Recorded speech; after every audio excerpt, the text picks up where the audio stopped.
beaucoup. Merci à tous. Je vais essayer de faire un format d'une heure. Je pense que j'y arriverai pas. Mais voilà.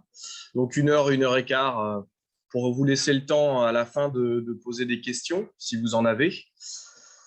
Moi, ça ne me dérange pas s'il y a des interventions pendant la conférence, mais on va dire qu'on va faire quelque chose d'assez simple et je vous souhaite, si vous le souhaitez en tout cas, gardez vos questions pour la fin.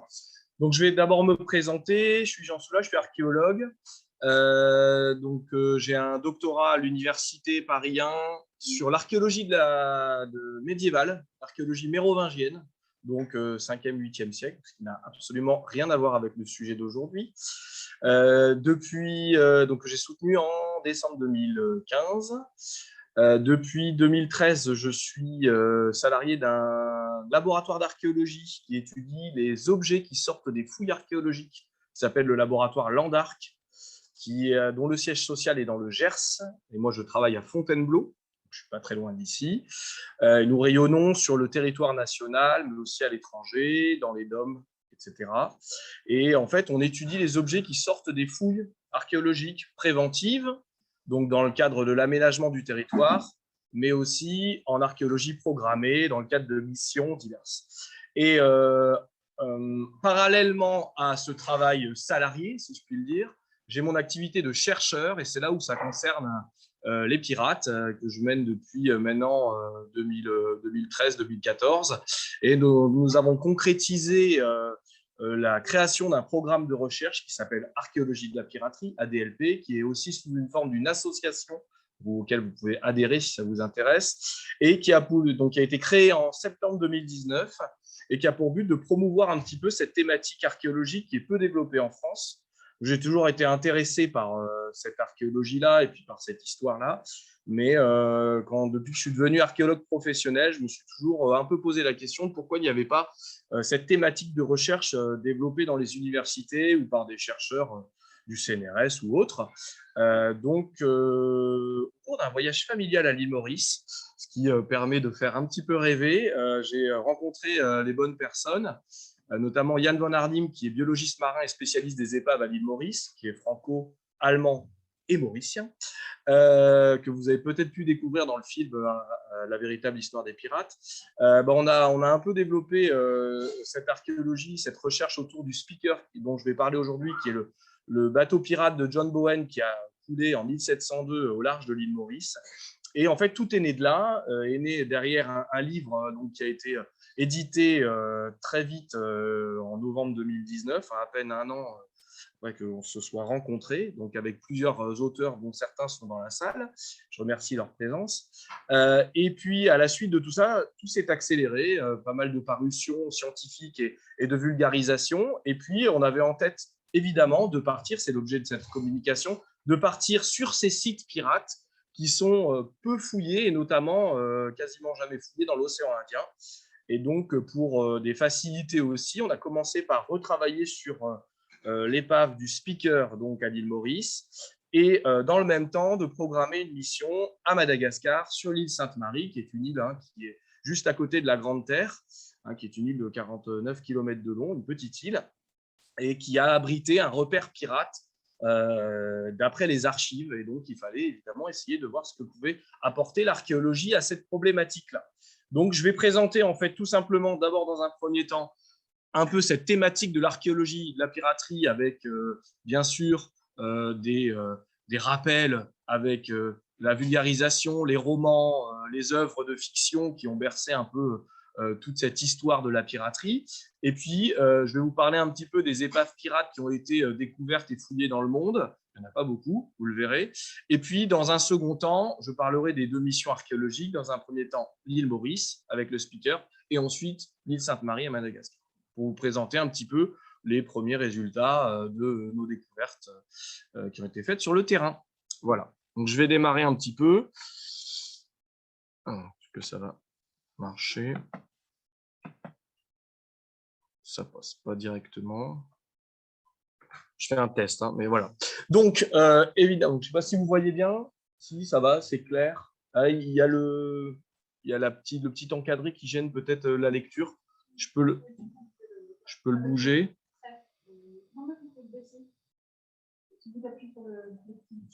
Ah, là, je vais y arriver. Hein. Là, on est bon? C'est à peu près clair pour tout le monde. Voilà, pardon. Donc, évidemment, on ne peut pas parler piraterie sans des ouvrages contemporains de la piraterie et évidemment des œuvres de fiction majeures.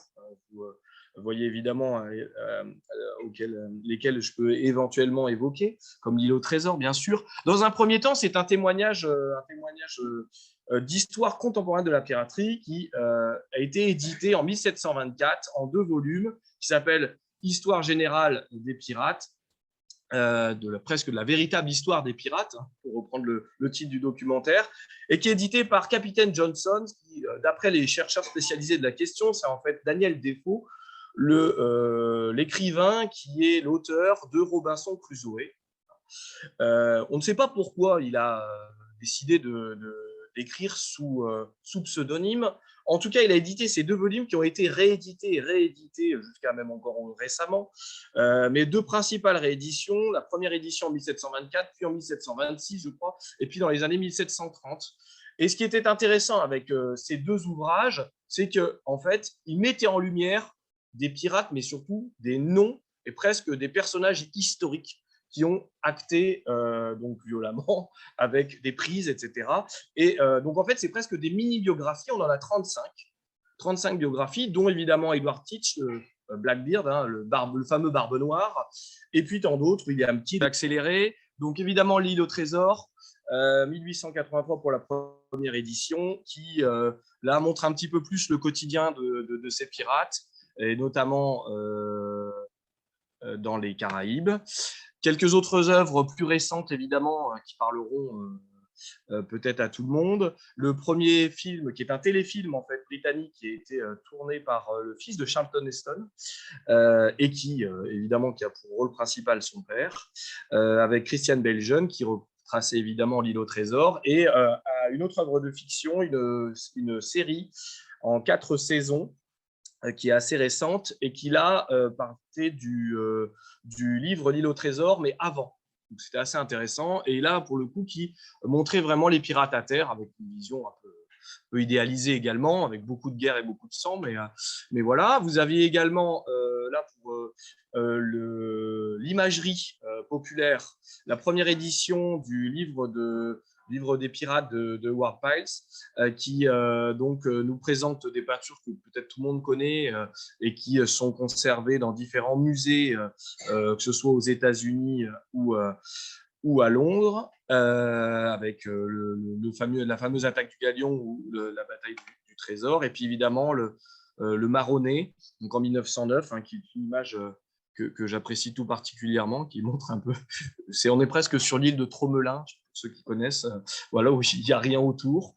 Tout ça, ça fait partie en fait de cet imaginaire et de cette idéologie, évidemment, qui participe vraiment au début du XXe siècle à tout ce travail presque romantique autour de la figure du pirate. Donc d'autres c'est les mails, hein. D'autres œuvres, évidemment, comme Peter Pan, qui mettent en scène le capitaine Crochet. Et évidemment, on ne peut pas y couper, Pirates des Caraïbes, avec l'inauguration dans les années 60 à Orlando de l'attraction phare Pirates des Caraïbes, qui donnera lieu, évidemment, à la franchise, hein, en cinq films. Alors là, on met l'univers fantastique, évidemment, aux histoires de piraterie, mais bon, voilà. C'est un premier pas vers cette histoire des pirates des Caraïbes. Et bien sûr, tout ça fait qu'on pense pirate, donc on pense archéologie, bien sûr, mais du coup trésor. Et nous, archéologues, ça nous pose aussi beaucoup de problèmes, puisque, comme vous pouvez l'imaginer, on est contacté, parfois même harcelé par des gens qui espèrent faire fortune comme les pirates de leur temps, mais en chassant, en explorant les épaves, puisque évidemment, quand on parle d'archéologie des pirateries, on pense évidemment à bateaux coulés, et bateaux coulés dans des conditions qui peuvent être assez sympas, notamment aux Caraïbes ou dans l'océan Indien. c'est pas faux. Mais vous allez le voir, si les bateaux coulent à ces endroits-là, c'est qu'ils sont difficiles d'accès, notamment pour les plongeurs et les plongeurs formés en archéologie. Donc, je vais vous montrer, je passe très brièvement sur cette histoire de la piraterie, ce n'est pas l'objectif de la conférence, je ne vais pas commencer à donner des événements phares de la piraterie, etc. On va vraiment se concentrer sur l'archéologie aujourd'hui. Donc, je vous ai fait une petite carte qui va vous montrer de manière assez simple les différentes épaves attestées par les faits historiques, évidemment, comme bateaux pirates, donc des navires qui ont coulé et qui sont signalés dans les archives et qui ont été découverts par les archéologues, alors, en tout cas les archéologues au sens large, parfois, parce qu'on a des découvertes qui sont anciennes et l'archéologie sous-marine n'avait pas forcément les méthodes de travail professionnelles que l'on a aujourd'hui, mais en tout cas, voilà, ces épaves, on en a 6, donc c'est très peu, et 2 autres qui sont encore avec des points d'interrogation et qui, quand même, sont quasiment avérés en termes d'identification. Et je vous explique pourquoi, parce que souvent, en fait, on trouve un bateau, évidemment, on trouve une épave, et avant qu'il soit identifié avec son nom, etc., on va mettre peut-être 15, 20 ans à récolter les informations sur le terrain, mais aussi à les confronter à la réalité historique avec les archives, etc. Donc, pour dire que le bateau est pirate, ça prend parfois un peu de temps. Donc, vous avez déjà le premier bateau qui s'appelle le Ouida Gali. Alors, on n'est pas par ordre de découverte, je le fais juste par ordre géographique. Donc, sur la côte est des États-Unis, en face de Cape Cod, au Massachusetts. Donc, le Ouida Gali 1717, associé au pirate Samuel Bellamy, qui a été découvert dans les années 1984 par l'explorateur Barry Clifford. Le deuxième navire, le Queen Anne's Revenge 1718, qui est le bateau d'Edward Teach, alias Barbe Noire, qui a été découvert dans 1996 par plusieurs historiens et archéologues, notamment associés au gouvernement, à l'État de Caroline du Nord, puisqu'on est dans la baie de Beaufort, donc on est en Caroline du Nord précisément. Voilà, alors là, pour ce cas, ce bateau, ils l'ont découvert en 1996, ils l'ont identifié comme tel, je crois, je ne veux pas dire de bêtises, en 2012 et officiellement à la presse en 2017. C'est formidable. 2 navires dans les Caraïbes, pirates des Caraïbes, attention, grosse armada, que 2 bateaux. Le premier, le Queen Merchant 1699, à chaque fois c'est la date de naufrage, associé à William Kidd, le célèbre pirate anglais, et le Great Ranger 1722 de Bartholomew Roberts. Donc, les deux ne sont pas exactement à côté, mais à l'échelle de la carte, ça paraît proche. Le premier, le Queen Merchant, est au sud de la République dominicaine. Et le deuxième, le Great Ranger, est dans la baie de Port-Royal à Jamaïque. Okay. 2 autres dans l'océan Indien, et c'est ce qui va faire l'objet évidemment de la présentation d'aujourd'hui. Le premier, le supposé Fiery Dragon 1721 dans la baie de l'île Sainte-Marie, associé au pirate Christopher Condent. Et le deuxième, le Speaker 1702, associé à John Bowen, que je vous évoquerai tout à l'heure dans le détail. Ensuite, les 2 supposés, mais pour celui-ci, la Louise associée au pirate Labuse, d'Olivier Levasseur, coulé en 1718 au large du Brésil.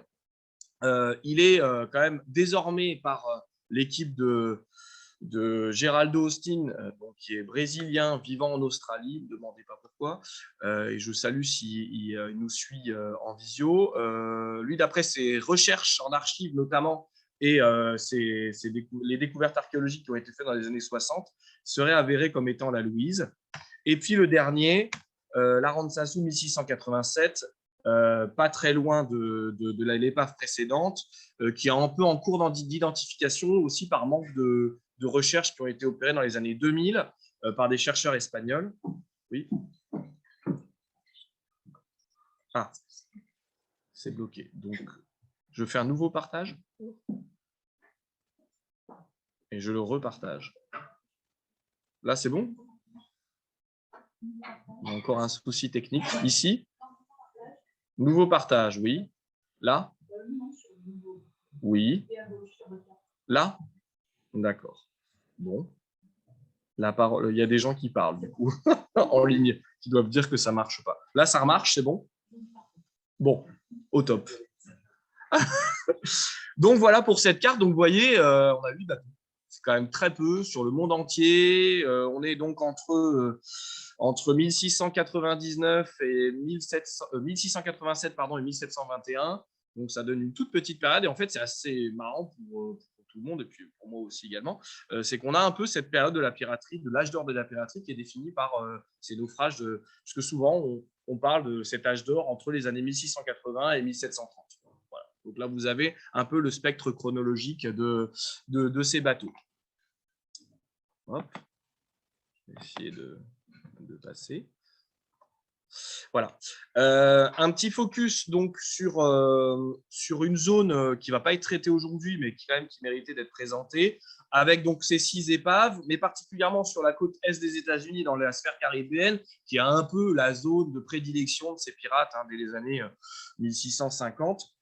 On n'a que 4 bateaux.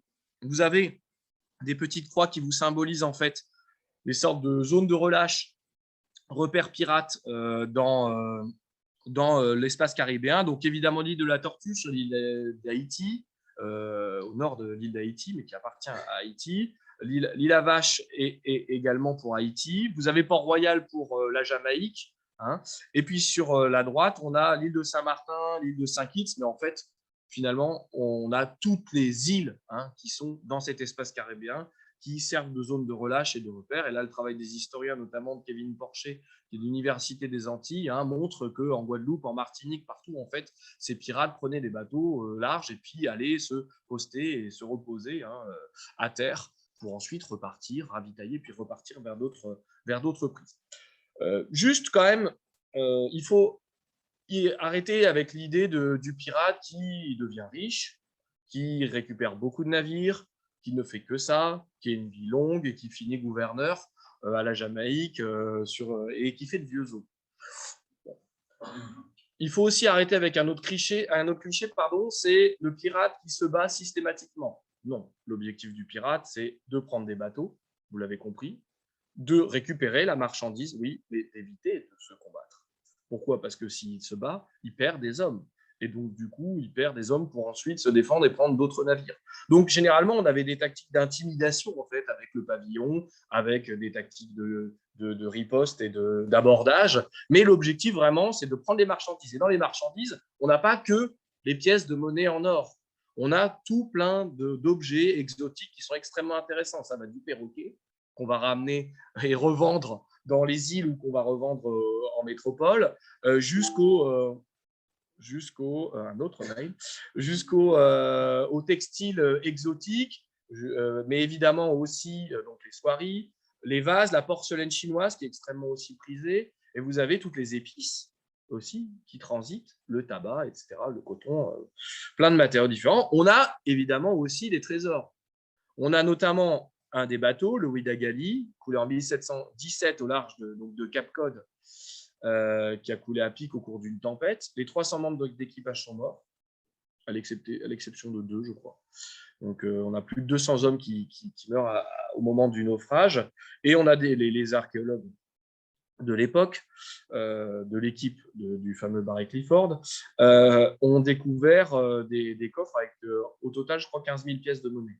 Donc oui, ça existe. Ils revenaient avec un coffre et plusieurs coffres chargés d'or, chargés de pièces, or, argent, bronze, ce que vous voulez. Il n'y a pas que de l'or. Il y a aussi des lingots, etc. Et des bijoux, ce qui arrive aussi, des bijoux qui étaient pris et qui étaient cassés, concassés pour partager entre l'équipage, etc. Donc, on a plusieurs formes de prise et de marchandises. Les canons aussi étaient extrêmement importants. On prenait les canons pour réarmer son bateau. Et généralement aussi, on prenait le bateau et on laissait sur une chaloupe l'équipage. L'objectif étant, encore une fois, de réutiliser, de garder, et non pas de tuer massivement comme ça, sans réfléchir, on balance les canons et on tire. Non, non, la poudre, les boulets, ça coûte cher, les canons, etc. Donc, les pirates réfléchissaient. Mais c'est plus sympa de se dire que, évidemment, ils attaquent et ils font feu de tout bois et ils explosent le bateau d'en face. Non, non. Donc, on a pas mal de... C'est ce que je voulais dire avec l'introduction, pas mal d'idées reçues sur ces pirates grâce ou à cause de cet imaginaire collectif créé par des pièces de théâtre, des romans, des bandes dessinées, etc., et qui font rêver tout le monde, mais en fait, bon, voilà, on peut être dans le rêve sur plein d'autres aspects, mais il faut parfois un petit peu recadrer cette histoire pour être plus proche de la réalité. On revient à nos épaves. Donc, j'ai mis fouille avec des guillemets parce que, évidemment, vous l'aurez compris, fouille découverte en 1984 pour le Ouida Gali jusqu'en 2008. Elle a été fouillée intégralement en 2000, intégralement sur cette période-là, pardon. Mais il faut rappeler quand même que voilà, les données publiées sont extrêmement rares sur ce bateau, alors que c'est un site archéologique qui est extrêmement important pour nous. Et malheureusement, voilà, un musée a été créé à Cap Cod, le Wida Pirate Museum. Nous, archéologues, on n'a aucun accès aux collections. Elles sont présentées comme il se doit. En fait, derrière, c'est Barry Clifford qui a payé la création de ce musée, ce qui est très bien pour les gens, d'ailleurs, moi je suis ravi. Mais bon, voilà, un recadrement scientifique. Puis, il faut quand même rappeler qu'en tant qu'archéologue ou historien, on se doit de rendre des comptes et notamment d'écrire des rapports liés de ce qu'on appelle des rapports de fouilles, liés à ces recherches. Et malheureusement, dans ce cas-là, en tout cas, ils n'ont jamais été édités publiquement, voire probablement jamais écrits. Il y a eu quelques articles faits, quelques catalogues d'exposition, mais on est toujours dans le grand public. Ce qui est très bien de parler au grand public et de faire de la vulgarisation, au contraire, j'en fais tout le temps, moi. Mais derrière, il faut quand même avoir un background scientifique pour expliquer à la communauté scientifique que ce qu'on fait, c'est quand même pas n'importe quoi. Donc là-dessus, il y a des gros problèmes de toute façon avec ce personnage. Vous le verrez, il est également à Sainte-Marie, à Madagascar. Donc voilà. L'autre fouille, là pour le coup réel, par des archéologues et des universités et de l'État de Caroline du Nord, c'est le Queen Anne's Revenge. Donc fouillé à 60%. C'est une zone, on est à 6 mètres de profondeur, 6-7 mètres de profondeur, donc c'est peu, comme d'ailleurs pour la plupart de ces bateaux. Mais on a un souci d'accès parce que c'est des zones à ouragan. Donc, la fouille est très compliquée. Et puis, quand on découvre tout ça, évidemment, comme je vous le disais, chasseurs de trésors, chasseurs de pirates. Donc, il se passe que les sites peuvent être pillés, surtout quand on est à 6 mètres de profondeur.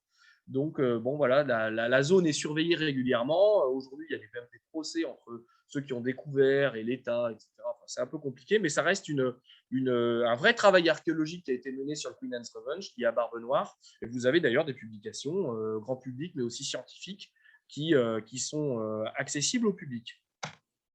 Ensuite, vous avez donc le Quai Merchant, fouillé uniquement en 2007 et 2000 par une université américaine, à 70% d'après ce qu'on a pu lire, mais il n'y a que 2 articles. Donc là aussi, pas beaucoup de communication, mais le site est visitable par les touristes. Là, vous pouvez plonger dessus avec les autorités, etc., l'office de tourisme, donc c'est toujours sympathique. Et puis, vous avez le Brit Ranger qui a été donc découvert en 1967 par Marx, l'archéologue Marx à l'époque. Donc pas hyper conventionnel pour la période, mais par contre qui a été identifié comme étant le Great Ranger et un bateau pirate que dans les années 80 par Donnie Hamilton, qui est archéologue à l'université du Texas, aujourd'hui retraité, et qui a vraiment mis en évidence en fouillant en fait une partie du quartier de Port-Royal qui a été immergé suite à l'ouragan et les différentes tempêtes en 1692, puisque la cité a été ravagée pour la partie sud. Et eux, ils ont fait des fouilles en fait sous-marines, mais sur la ville. Donc, c'est assez incroyable comme recherche. Les publications sont bientôt en cours. Il y a un bateau, en fait, qui, à cause de l'ouragan, s'est retrouvé au milieu de la ville. Voilà. Et puis, tout a été immergé. Et donc, le bateau avait commencé à être fouillé en 1967, mais jamais identifié. Et puis, en 1982, ils ont réussi, grâce aux archives toujours, ces archives qui relatent, en fait, des catastrophes par les autorités, qui relatent des naufrages, etc. Et c'est ces archives-là que mes collègues historiens cherchent avec un travail de fourmi qui après nous renseigne, nous archéologues, pour essayer d'identifier. Il faut vraiment imaginer que c'est un travail collectif et pluridisciplinaire. On a des historiens, des archéologues, des anthropologues, plein de spécialistes qui vont réussir à identifier ces bateaux-là. Et donc, le dernier travail sur ce bateau-là date de 2012 et il est fouillé qu'à 40%. Donc, vous voyez qu'on est loin encore de l'intégralité de ce travail sur ces bateaux. On en vient à l'île Maurice, un petit peu entre guillemets, d'exotisme réellement, avec des vraies photos. Donc, ce qu'il faut déjà rappeler, c'est que le bateau, donc, il se trouve, je vais passer voilà, très rapidement, à Grande Rivière Sud-Est, près de l'îlot des Roches, sur la côte est de l'île Maurice, au sud de l'île aux Cerfs, pour ceux qui connaissent. Donc, on est à 2,5 km du rivage, ce qui est peu, en fait, mais comme vous le voyez, on est à l'extérieur du lagon. Le lagon, donc, hein, c'est le récif qui entoure toute l'île, à la différence, par exemple, de l'île de la Réunion, où vous n'avez pas de lagon. Donc, vous êtes tout de suite, dès que vous sortez un peu en mer, vous êtes tout de suite en eau profonde. Là, à l'île Maurice, c'est assez sympa. On a quelques mètres de profondeur jusqu'à 2,5 km. Et puis, derrière, vous avez le récif corallien. Et là, on descend. Mais on ne descend pas énormément, puisque juste derrière le récif, on est à 4-5 mètres de profondeur. Et c'est là où le bateau a coulé. Okay, sauf que il a coulé dans cette zone, ce n'est pas un hasard. Il s'est pris en fait un petit peu en amont l'îlot des Roches. Il y a eu une voie d'eau et il a dérivé. Et puis, il a coulé à cet endroit-là parce qu'en fait, plus il avançait, il était happé par les vagues du récif qui aspirent en fait les bateaux vers la terre et non pas vers le large. Et donc, ils ont essayé de manœuvrer, mais malheureusement, le fond était trop peu profond. On a entre 3 et 4 mètres de profondeur. Et le bateau fait 500 tonneaux. On est sur presque un 30 mètres avec beaucoup de canons, hein, je crois à l'origine d'une cinquantaine. Donc, le bateau, en fait, tout simplement, on était lors d'une tempête, hein, mais le bateau a touché le fond à un moment donné. Et puis, il s'est penché sur le côté et puis il bougeait. Donc, après, il a été un peu. Hein, mais ce qui a donné lieu, si vous voulez, à l'équipage qui a pu, même en catastrophe, sortir avec les chaloupes et puis repartir vers la terre. Et le lendemain, on le sait dans les archives, puisqu'on a le témoignage de ces pirates par la colonie hollandaise de l'île Maurice qui était en place au moment du naufrage et qui a accueilli d'ailleurs les naufragés. Et donc, il est expliqué que les pirates sont retournés le lendemain sur place pour récupérer ce qui les intéressait. Donc, évidemment, un trésor monétaire, mais aussi des objets divers et variés, aussi peut-être un canon, etc. Okay, donc là, je vous présente d'abord le travail qui a été réalisé par des archéologues, historiens, archivistes aussi, à l'époque, en 1979, lorsque le bateau, le Speaker, a été découvert, puisqu'il a été découvert en 1979. Nous ne sommes pas à l'origine de cette découverte. Donc, Patrick Lisée, que vous voyez ici, qui remonte en fait certains objets, notamment une belle statuette du sud de l'Inde, qui a été retrouvée, vous voyez, donc propre. Hein, elle n'avait pas du tout été nettoyée à ce moment-là, donc c'est assez rêveur. Quelques pièces de monnaie, quelques lingots. Donc là, on est dans l'imaginaire collectif, vous voyez, ça existe. Mais bon, les monnaies, on en a 34, hein, donc tout est relatif dans le trésor pirate. En fait, ce qui s'est passé, c'est qu'ils ont récupéré des objets, les pirates, évidemment, au moment du naufrage, voire le lendemain. Mais on n'est pas à l'abri d'objets qui tombent entre les rainures du plancher, qui sont perdus, et puis en fait, qui sont, c'est ce qu'on le voit pour ce site qui est assez intéressant, recouverts sur 300 ans par le corail mort, et donc qui vient figer tout un site archéologique. Et c'est pour ça que, vous allez le voir après, on a les canons qui sont complètement compressionnés de corail. Ils sont compressionnés parce que la fonte va rouiller, bien sûr, mais en plus, il va y avoir cette croûte de corail comme du béton qui va recouvrir presque le béton projeté, qui va recouvrir en fait l'ensemble des vestiges. Donc on a ce bateau, il y a une petite barre en haut, vous ne voyez pas tout, une frégate négrière de deuxième rang, de la fin du XVIIe siècle, qui a coulé en 1702. En fait, il a été pris par l'équipage de John Bowen. John Bowen, donc c'est déjà un pirate des Bermudes. Il a un petit peu voyagé pour arriver jusque dans l'océan Indien. Il a officié comme pirate uniquement dans l'océan Indien. D'accord, et le bateau, en fait, il a été pris par les pirates, non pas à des Français, puisque c'est une frégate française d'origine, dont on ne connaît pas son identité, c'est-à-dire qu'on ne connaît pas son nom d'origine. Le Speaker, vous le voyez, c'est un nom anglais, on est tous d'accord. Et en fait, il a été renommé par un capitaine anglais qui n'était pas pirate. Et c'est ce bateau anglais, renommé, rebaptisé le Speaker, qui a été pris par les pirates. Vous me suivez? Donc à l'origine, on a une frégate française qui a été produite en France, fabriquée en France, mais on ne sait où. On ne connaît pas son nom.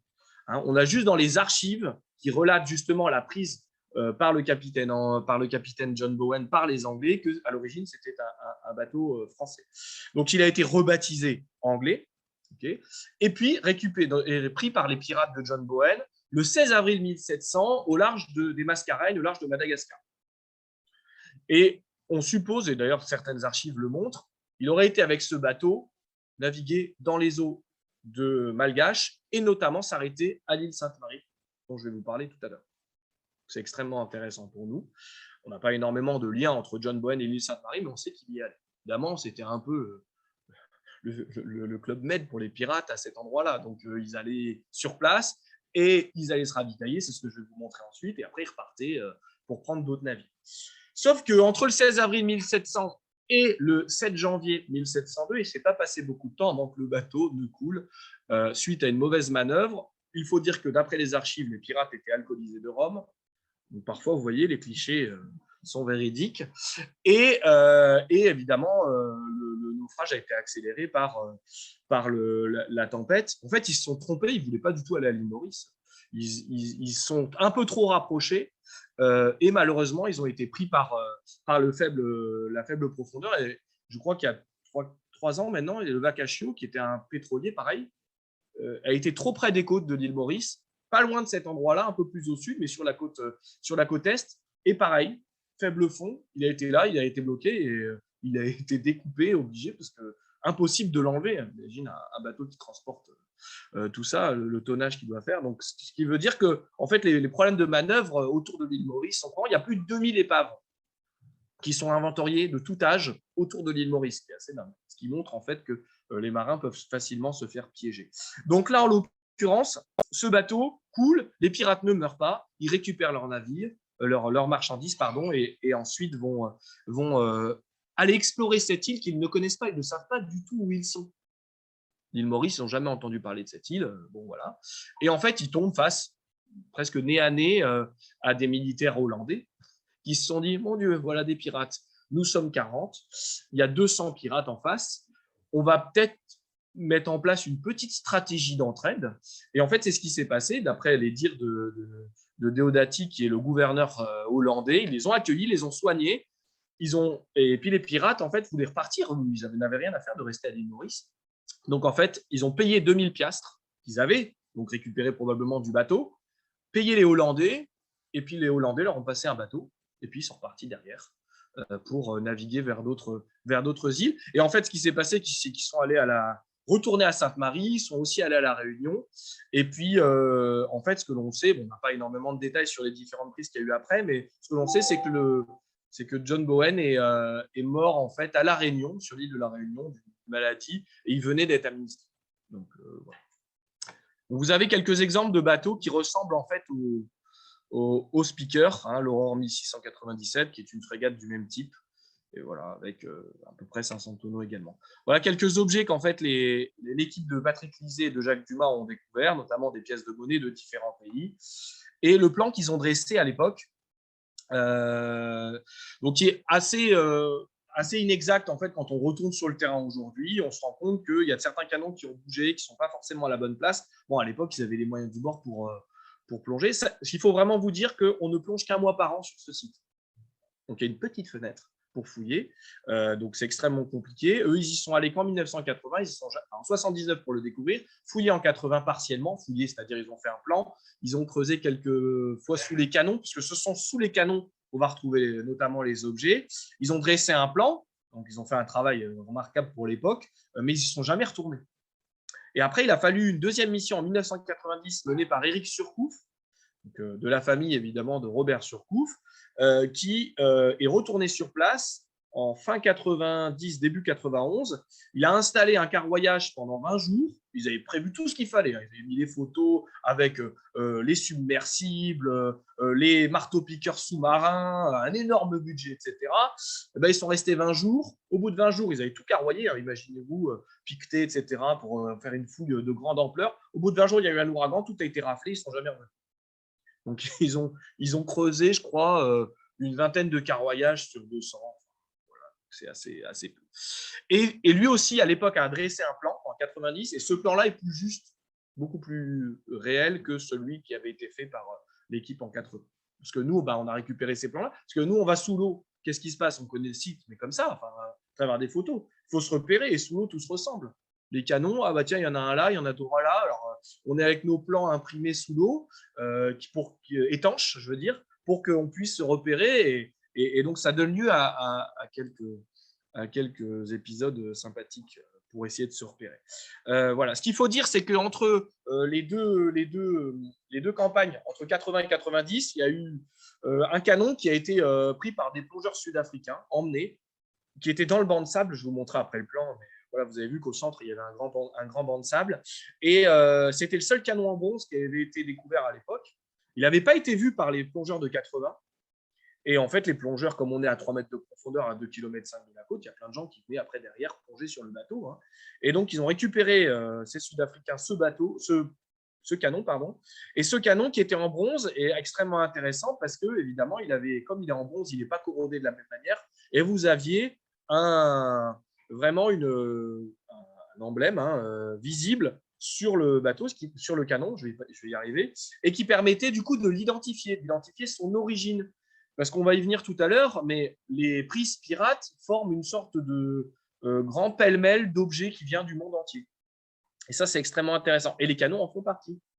Puisque, en fait, ces pirates prennent des bateaux de différentes origines, ils prennent les canons, et derrière, on se retrouve avec peut-être 50 canons, avec 3 ou 4 origines différentes. Les pirates s'en fichent, l'objectif, c'est que ça tire. Donc, prendre un canon hollandais, danois ou français, peu importe. Ils sont opportunistes. Ça, c'est vrai. Et donc, ils prennent ce canon-là qui est un tirier, qui est un petit canon de bord qu'on met sur le pont principal pour tirer lors des abordages. Et c'est ce canon-là qui a été récupéré. Il me semble également à l'époque, je ne suis pas sûr. En tout cas, il a été exporté, emmené à Cap Cod, et puis on n'a plus jamais eu de nouvelles. Et on l'a retrouvé en fait en 2020, en cherchant des acheteurs, etc. On a été aussi alerté par les musées sur place, et puis nous, on commençait déjà beaucoup à travailler sur le speaker, et en fait, on l'a retrouvé, et le gouvernement l'a racheté à ce propriétaire privé. Et puis, depuis maintenant novembre 2020, je crois, pas dire de bêtises, on a mis la main dessus en mars 2020. Et il est revenu à Maurice officiellement au musée de Mahébourg, donc auprès des autres objets du speaker. Donc maintenant, tout le monde peut le voir. Donc c'est assez incroyable comme histoire. Et ce qui nous intéresse avec ce canon, déjà, c'est son matériau. Donc c'est un canon en bronze. Ça veut dire qu'il y a probablement d'autres canons en bronze sur le site, parce que nous, pour l'instant, nous n'avons pas vu. Et en plus, il est marqué du C et du 4, de Christian IV, roi de Norvège et du Danemark, qui a fondé la Compagnie des Indes en 1616, et de ce fait, qui nous donne probablement un indice sur une prise danoise par John Bowen entre avril 1700 et le 7 janvier 1700. Vous comprenez là? Donc nous, c'est extrêmement intéressant parce que c'est une preuve vraiment. Et c'est un bateau qui n'est pas notifié dans les archives comme prise par ce pirate-là. C'est un indice vraiment extrêmement intéressant. Voilà pour la mission. Ça, c'était l'émission précédente. Donc, je vais vous parler évidemment de ce qu'on a fait, nous, en novembre 2021, à tout juste sortie du Covid. On était même encore un peu dedans. Il faut imaginer que c'est l'enfer pour nous depuis 2019 avec l'arrivée du Covid. L'île Maurice s'est fermée, Madagascar s'est fermé sur ses frontières, donc impossible d'aller travailler là-bas. Moi, j'y suis allé en mars 2019 pour travailler sur les objets du speaker qui avaient été trouvés, et ça faisait 2 ans qu'on voulait y retourner pour faire notre mission. On a dû attendre novembre 2021, heureusement, on a pu y aller. Et comme vous le savez, donc on a été accompagné par une équipe de tournage dans le cadre du documentaire qui est aujourd'hui diffusé sur arte.tv, qui était diffusé en direct samedi dernier. Donc, vous avez quelques images de cette mission avec cette équipe de tournage. Donc, voilà pour l'équipe. Donc, on était 8 de différents horizons. Et puis, voilà les conditions de travail, puisque, comme je vous l'ai dit, au milieu du site, qui fait 400 mètres de long, vous allez comprendre après. Je ne vais pas du tout parler de l'échelle, je suis à l'ouest complet.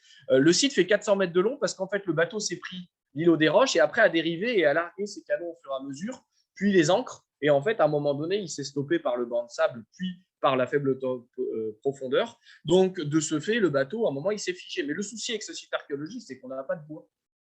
On n'a pas d'épave. On n'a pas la zone terminale. Donc, nous, il faut, avec les indices sous l'eau, essayer de déterminer quelle est la chute finale du bateau et son endroit. Et au milieu du site, on a ça. On a du sable, qui est en fait l'enfer total, puisque déjà, on est ballotté, parce que c'est un site qui est extrêmement soumis à la houle. Et comme vous avez une faible profondeur d'eau, entre 3 et 4 mètres, dès qu'il y a un peu de vent en surface, nous, on est projeté au fond. Et au fond, il y a des vestiges, donc des canons, des ancres, mais des oursins et plein de choses. Donc, on a même notre collègue, Anne, qui s'est pris carrément un oursin qui a traversé complètement la combinaison et qui a dû soigner ça a posteriori. Donc, c'est des conditions en fait de plongée qui sont extrêmement dangereuses. Moi, pour vous dire la petite histoire, je ne suis pas du tout plongeur archéologue. C'est pas du tout mon métier. Moi, je suis dans un laboratoire, j'étudie des objets archéologiques, je suis bien. Et puis parfois, je monte des petites expéditions comme ça pour aller s'amuser sur le terrain pour me sortir. Donc, j'étais associé à des vrais plongeurs archéologues professionnels. Et on a pu vraiment mettre en place ce premier travail scientifique de cartographie du site, puisque c'était l'objectif de cette mission en novembre. Mais on a été quand même assez embêté par la houle. Et pourtant, on était dans une fenêtre de tir qui était plutôt bonne en novembre. Mais on était ballotté de 3 mètres par 3 mètres hein, contre les canons, etc. Et dans le film, vous verrez, hein, on essaie de noter un truc et puis en fait, on fait ça tout le temps. Il y en a même parfois qui ont été malades sous l'eau, ça arrive. Alors, je ne vous raconte pas quand on est sur le bateau pendant 1 heure et demie à attendre, comme le skipper ou l'équipe de tournage qui nous attendait parfois. Ils ont été un petit peu malades. Donc voilà. Et le souci, au-delà des conditions de travail, c'est surtout les vestiges qui sont recouverts. Donc, il faut pousser le sable. Donc là, l'objectif, ce n'était pas de fouiller. Hein. On a trouvé des objets, évidemment. Mais l'objectif, c'était du renseignement. Donc, on n'avait pas d'aspirateur sous-marin pour enlever le sable. Mais à cet endroit-là, de toute manière, c'est très compliqué. C'est un banc, ça. Donc, voilà. Et en fait, il fallait jouer. Et d'un jour sur l'autre, on avait les canons qui étaient au milieu du banc de sable qu'on voyait mieux. Mais il fallait vraiment arriver. Le mieux, de toute façon, c'était de fouiller, de travailler le matin et de vraiment l'après-midi, on avait déjà beaucoup plus de vent, ce qui était très compliqué. Donc, l'objectif était d'abord de mesurer, de découvrir, de redécouvrir tous les objets, tous les vestiges sous-marins. Donc, on avait inventorié une trentaine de canons, 4 ancres, pas mal d'objets qui ont été sortis. Mais, et ça, on le sait, les campagnes précédentes ont tout mesuré, mais on n'a plus rien. C'est-à-dire que les rapports, ce qu'ils avaient écrit, etc., les manuscrits, on n'a plus rien. On a des photos où on les voit mesurer. Donc, non, mais vous avez forcé. Ces gens sont encore vivants, hein, donc on les a contactés, etc. Et non, on n'a plus rien. Donc, on a du tout recommencer de A à Z. Donc, on a posé d'abord, dans un premier temps, une ligne de vie. Donc, c'est un fil d'Ariane hein, que vous posez sur tout le site pour essayer de vous repérer et de savoir à peu près, de repérer le site. Et on a mis des numéros sur des petites étiquettes ficelées sur chaque canon et sur chaque objet qu'on pouvait trouver, gros objet. Et ben, le lendemain, par exemple, il y avait, la ligne de vie avait été coupée 4 fois. Il y avait la moitié des étiquettes qui avaient été enlevées. Voilà. Et pourtant, c'était bien accroché. Hein, donc, c'est pour vous donner un petit peu les conditions sympathiques de travail. Et puis, il faut noter sous l'eau, donc tout est accroché. Enfin, je vous donne un petit peu le contexte parce que c'est quand même un travail assez particulier. Donc tout est, ça paraît évident en fait. Mais moi, je suis archéologue de formation terrestre. Hein, donc, le temps de travail sur Terre, on a une journée de travail. Là, en fait, on a 1 heure et demie par plongée. Donc, on faisait 2 plongées par jour. 1 heure et demie le matin, 1 heure et demie l'après-midi, 4 heures pour tout organiser avant, après. Franchement, c'est éreintant. Et déjà, sous l'eau, c'est fatigant. Donc, et en plus de tout ça, il faut quand même travailler, parce qu'on est un peu là pour avoir des données scientifiques. Donc, l'objectif, c'est de renseigner, d'écrire sous l'eau, de notifier, etc. Il y a plein d'altimétrie, plein de renseignements à avoir. Donc, voilà quelques exemples. On a environ 5 mesures par canon à prendre.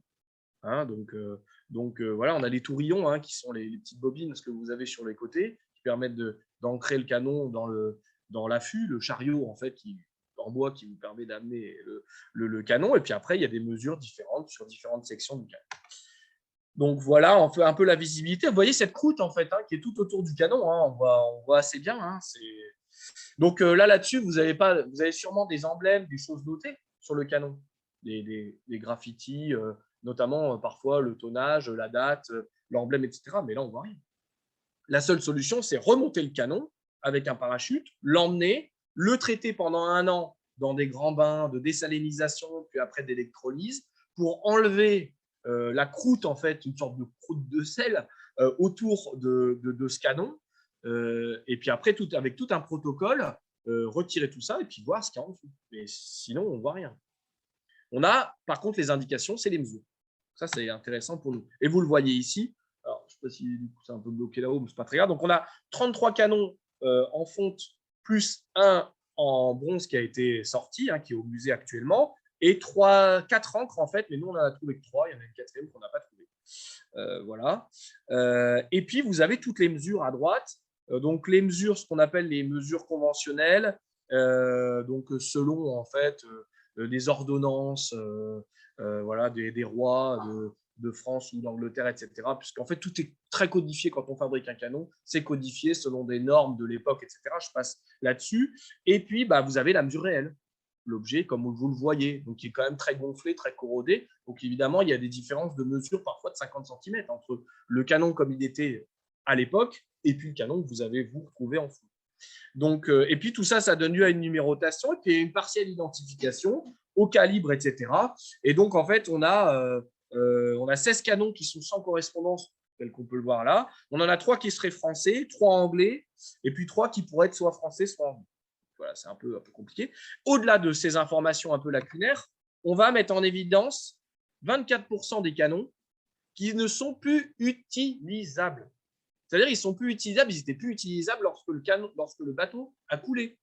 C'est extrêmement intéressant. Alors vous dites, quel est l'intérêt de transporter des canons qui ne marchent pas? Eh bien, ça sert au lest, c'est-à-dire à stabiliser le bateau. Donc les canons, ils ne servent plus à rien, d'accord, mais ça fait du poids. Et donc, ils sont mis en fond de cale pour stabiliser le bateau. Voilà. Donc, ils les gardent au fond. Et ça, c'est intéressant. Et on les voit pour certains, parce qu'il y en a notamment, il y a 2 couples comme ça, 2 couples de canons qui ont coulé tête bêche, l'un contre l'autre. Et ça, c'est pas un hasard. Et comme par hasard, c'est des canons qui sont cassés. Cassés, c'est-à-dire qu'on a un des tourillons qui est abîmé. Donc, certes, il y a de la bouche à feu qui fonctionne, mais bon, vous ne pouvez plus le mettre sur le chariot. Donc, pour pousser, c'est un peu compliqué. Donc, il ne peut plus tirer. Puis, c'est des gros canons. Hein. Ils font, alors, le petit, hein, il fait 1,40 m, mais la plupart, ils font plus de 2 mètres. Hein. Donc, en poids, vous imaginez même pas, c'est plus d'1 tonne. C'est impossible à bouger. Et puis, vous en avez d'autres qui sont incomplets. Il y en a un où le canon, le centre du canon s'est cassé. Alors, est-ce qu'il était cassé déjà un peu fêlé et puis en tombant, il s'est complètement brisé? On a un autre où il y a toute la partie haute avant du canon qui n'existe plus non plus. Donc voilà, vous avez plusieurs éléments. Et puis le pierrier en bronze qui vient en plus. On a donc des ancres. On a encore pris dans le corail. Parce qu'il faut imaginer que tout le corail mort recouvre le site. Donc pour creuser, c'est marteau-burin ou marteau-piqueur sous-marin. Il n'y a pas d'autre choix.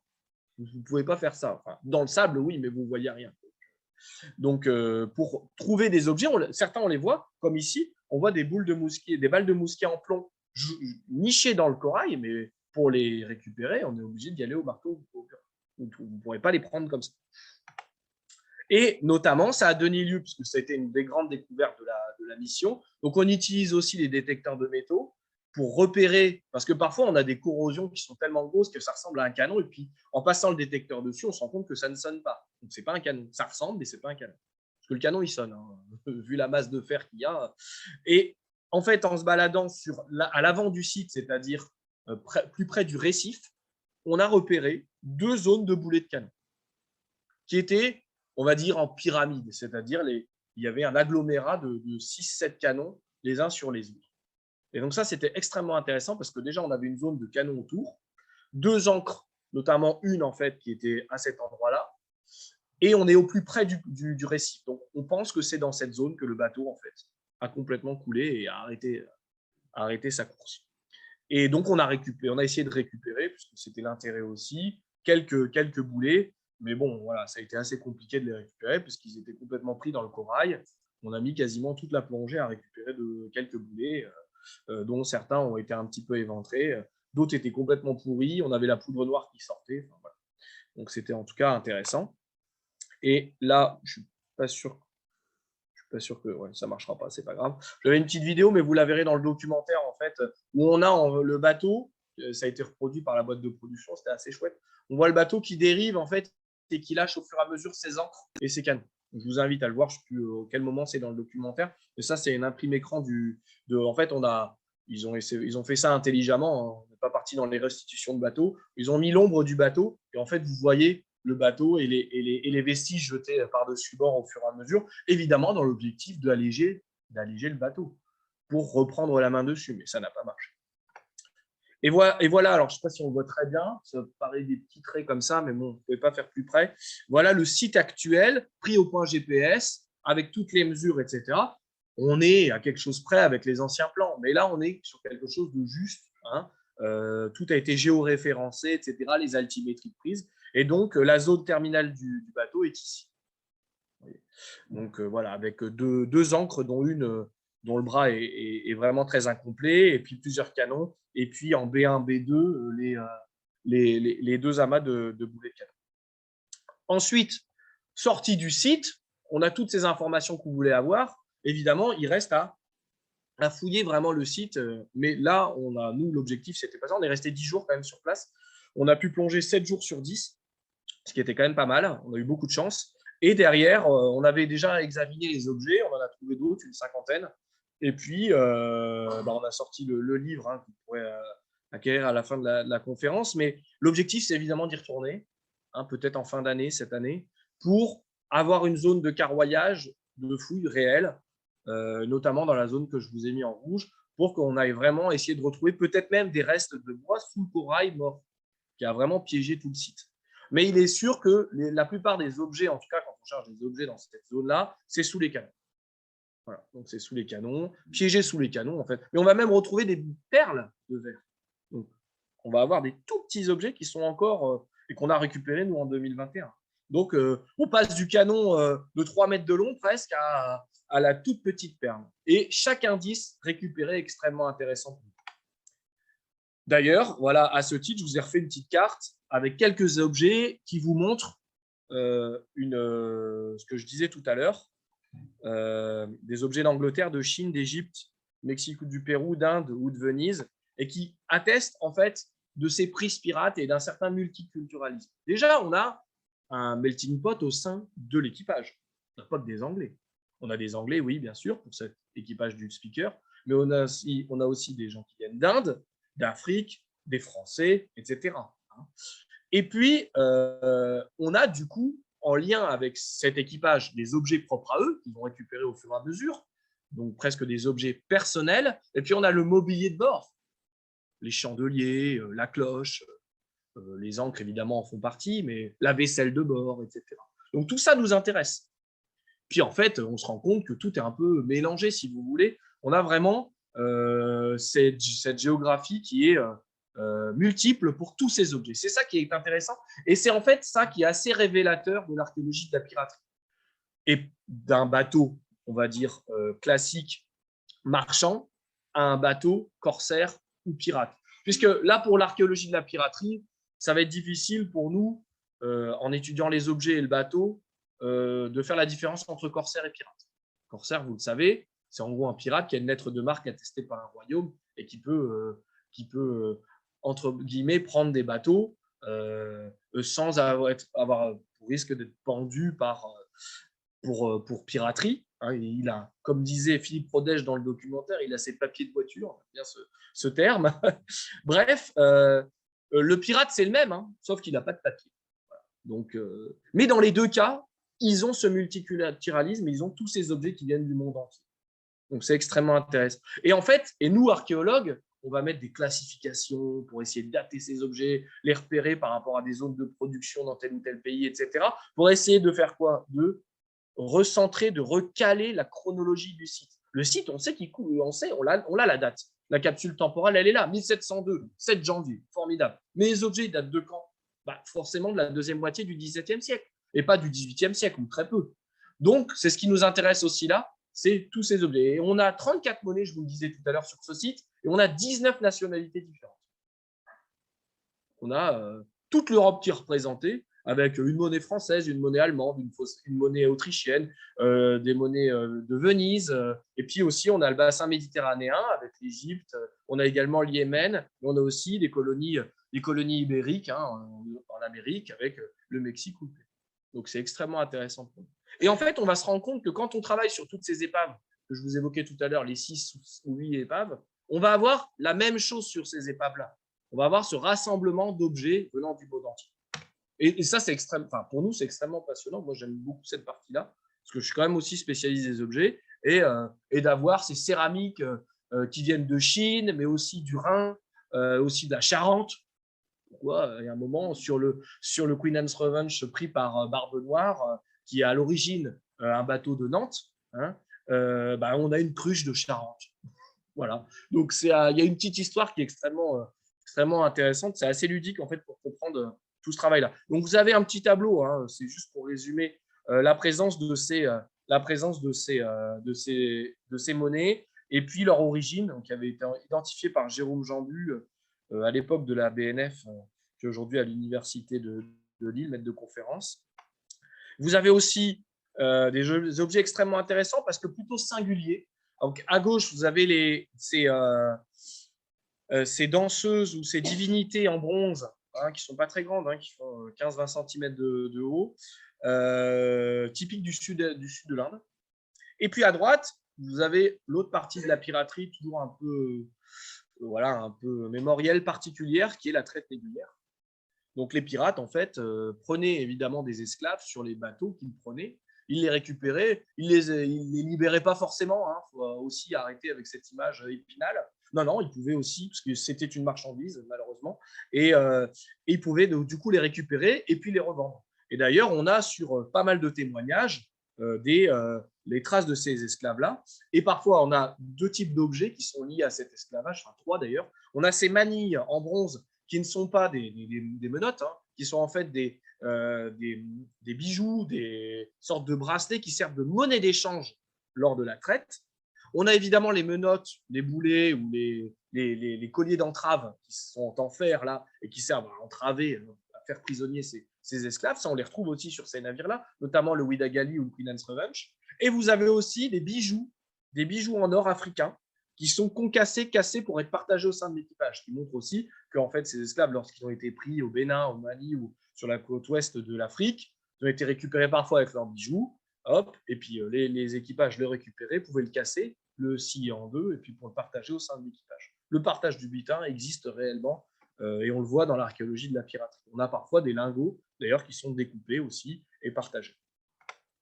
Vous avez aussi du multiculturalisme dans l'armement. Je parlais des canons tout à l'heure, mais on a aussi des armes portatives, comme on dit, et des armes blanches.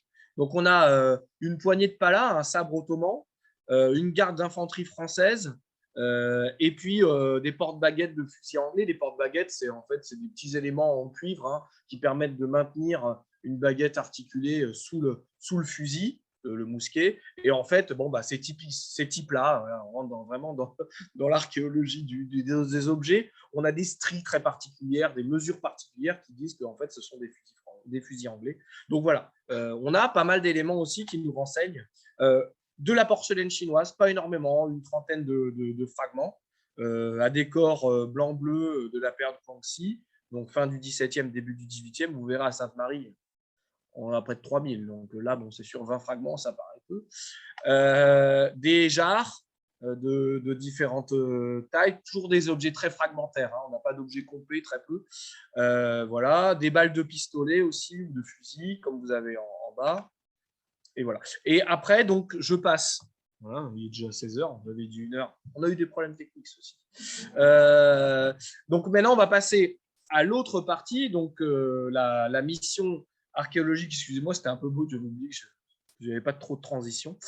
Sur l'île Sainte-Marie, la baie d'Ambodipo-Tatra, donc à Madagascar, qui est une mission que nous avons menée en mai 2022, c'était il n'y a pas si longtemps, et dont nous sommes en train d'écrire le rapport à plusieurs. C'est un peu la même équipe qui avait sur le speaker et à Sainte-Marie.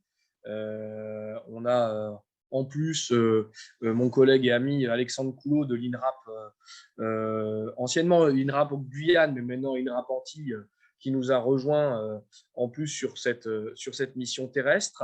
Et puis, on était très contents aussi de collaborer avec les autorités locales et surtout les archéologues malgaches, parce que c'est une mission franco-malgache. Donc, on avait 3 professeurs d'université qui étaient là, un 4e qui est venu nous rendre visite, et puis 5 étudiants qu'on a un peu, pas formés, mais qu'on a complétés dans leur étude archéologique. Donc, il y avait un Samarien, et puis les autres étaient de Tananarive ou de Tamatave, donc la capitale ou le port face à l'île Sainte-Marie, mais sur la Grande Terre. Et donc, on a pu en fait développer sur 3 semaines de mission archéologique, 2 semaines avec les étudiants, dont une dernière semaine vraiment avec des cours d'archéologie en plus de notre mission. Donc, vraiment, l'objectif, c'était d'avoir un lien très fort avec les locaux. Je vous montre la baie parce que cette vue est assez extraordinaire. Ce n'est pas une photo qu'on a fait nous. On a récupéré de l'Office du tourisme. Vous avez cette vue parce qu'elle est en plongée. Vous allez après avoir des vues aériennes en zénithal, mais là, vous avez toute la profondeur de la baie. Donc, en fait, déjà, on est au sud de l'île. L'île fait 49 km de long. Je vais montrer après une petite gravure, ça va vous montrer un peu la physionomie. Et on est au sud de l'île.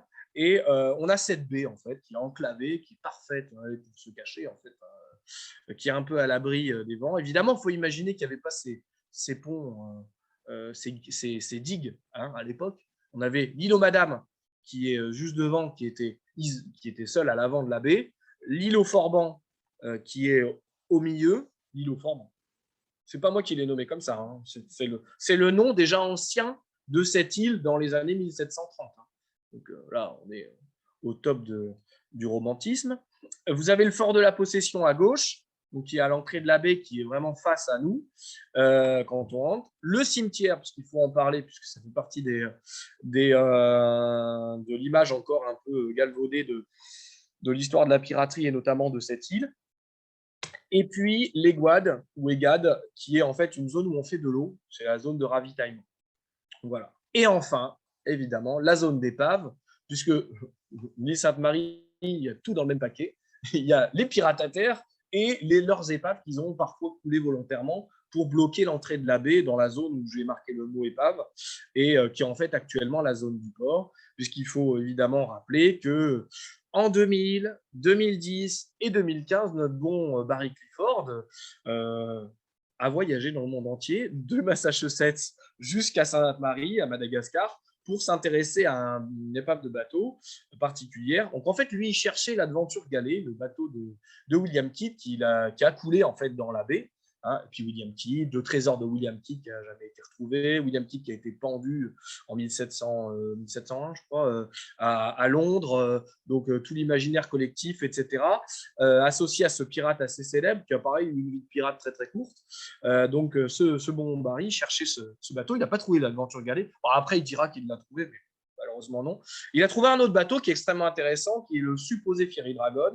J'y supposé parce que à la suite des investigations sur la dernière campagne en avril 2015, l'UNESCO est arrivé en juin 2015, derrière, quelques mois plus tard, et a contredit, en fait, dans un rapport de 60 pages, les identifications qu'avait fait l'équipe de Clifford durant toutes ces années. Alors, Clifford, bon, c'est un personnage ambigu, on ne va pas en parler aujourd'hui, mais il est associé quand même parfois dans ses équipes à des archéologues de formation qui ont travaillé plus ou moins correctement sur certaines campagnes, en tout cas, et qui ont fait des vraies découvertes archéologiques. Comme d'habitude, le problème, c'est qu'il y a très peu de publications.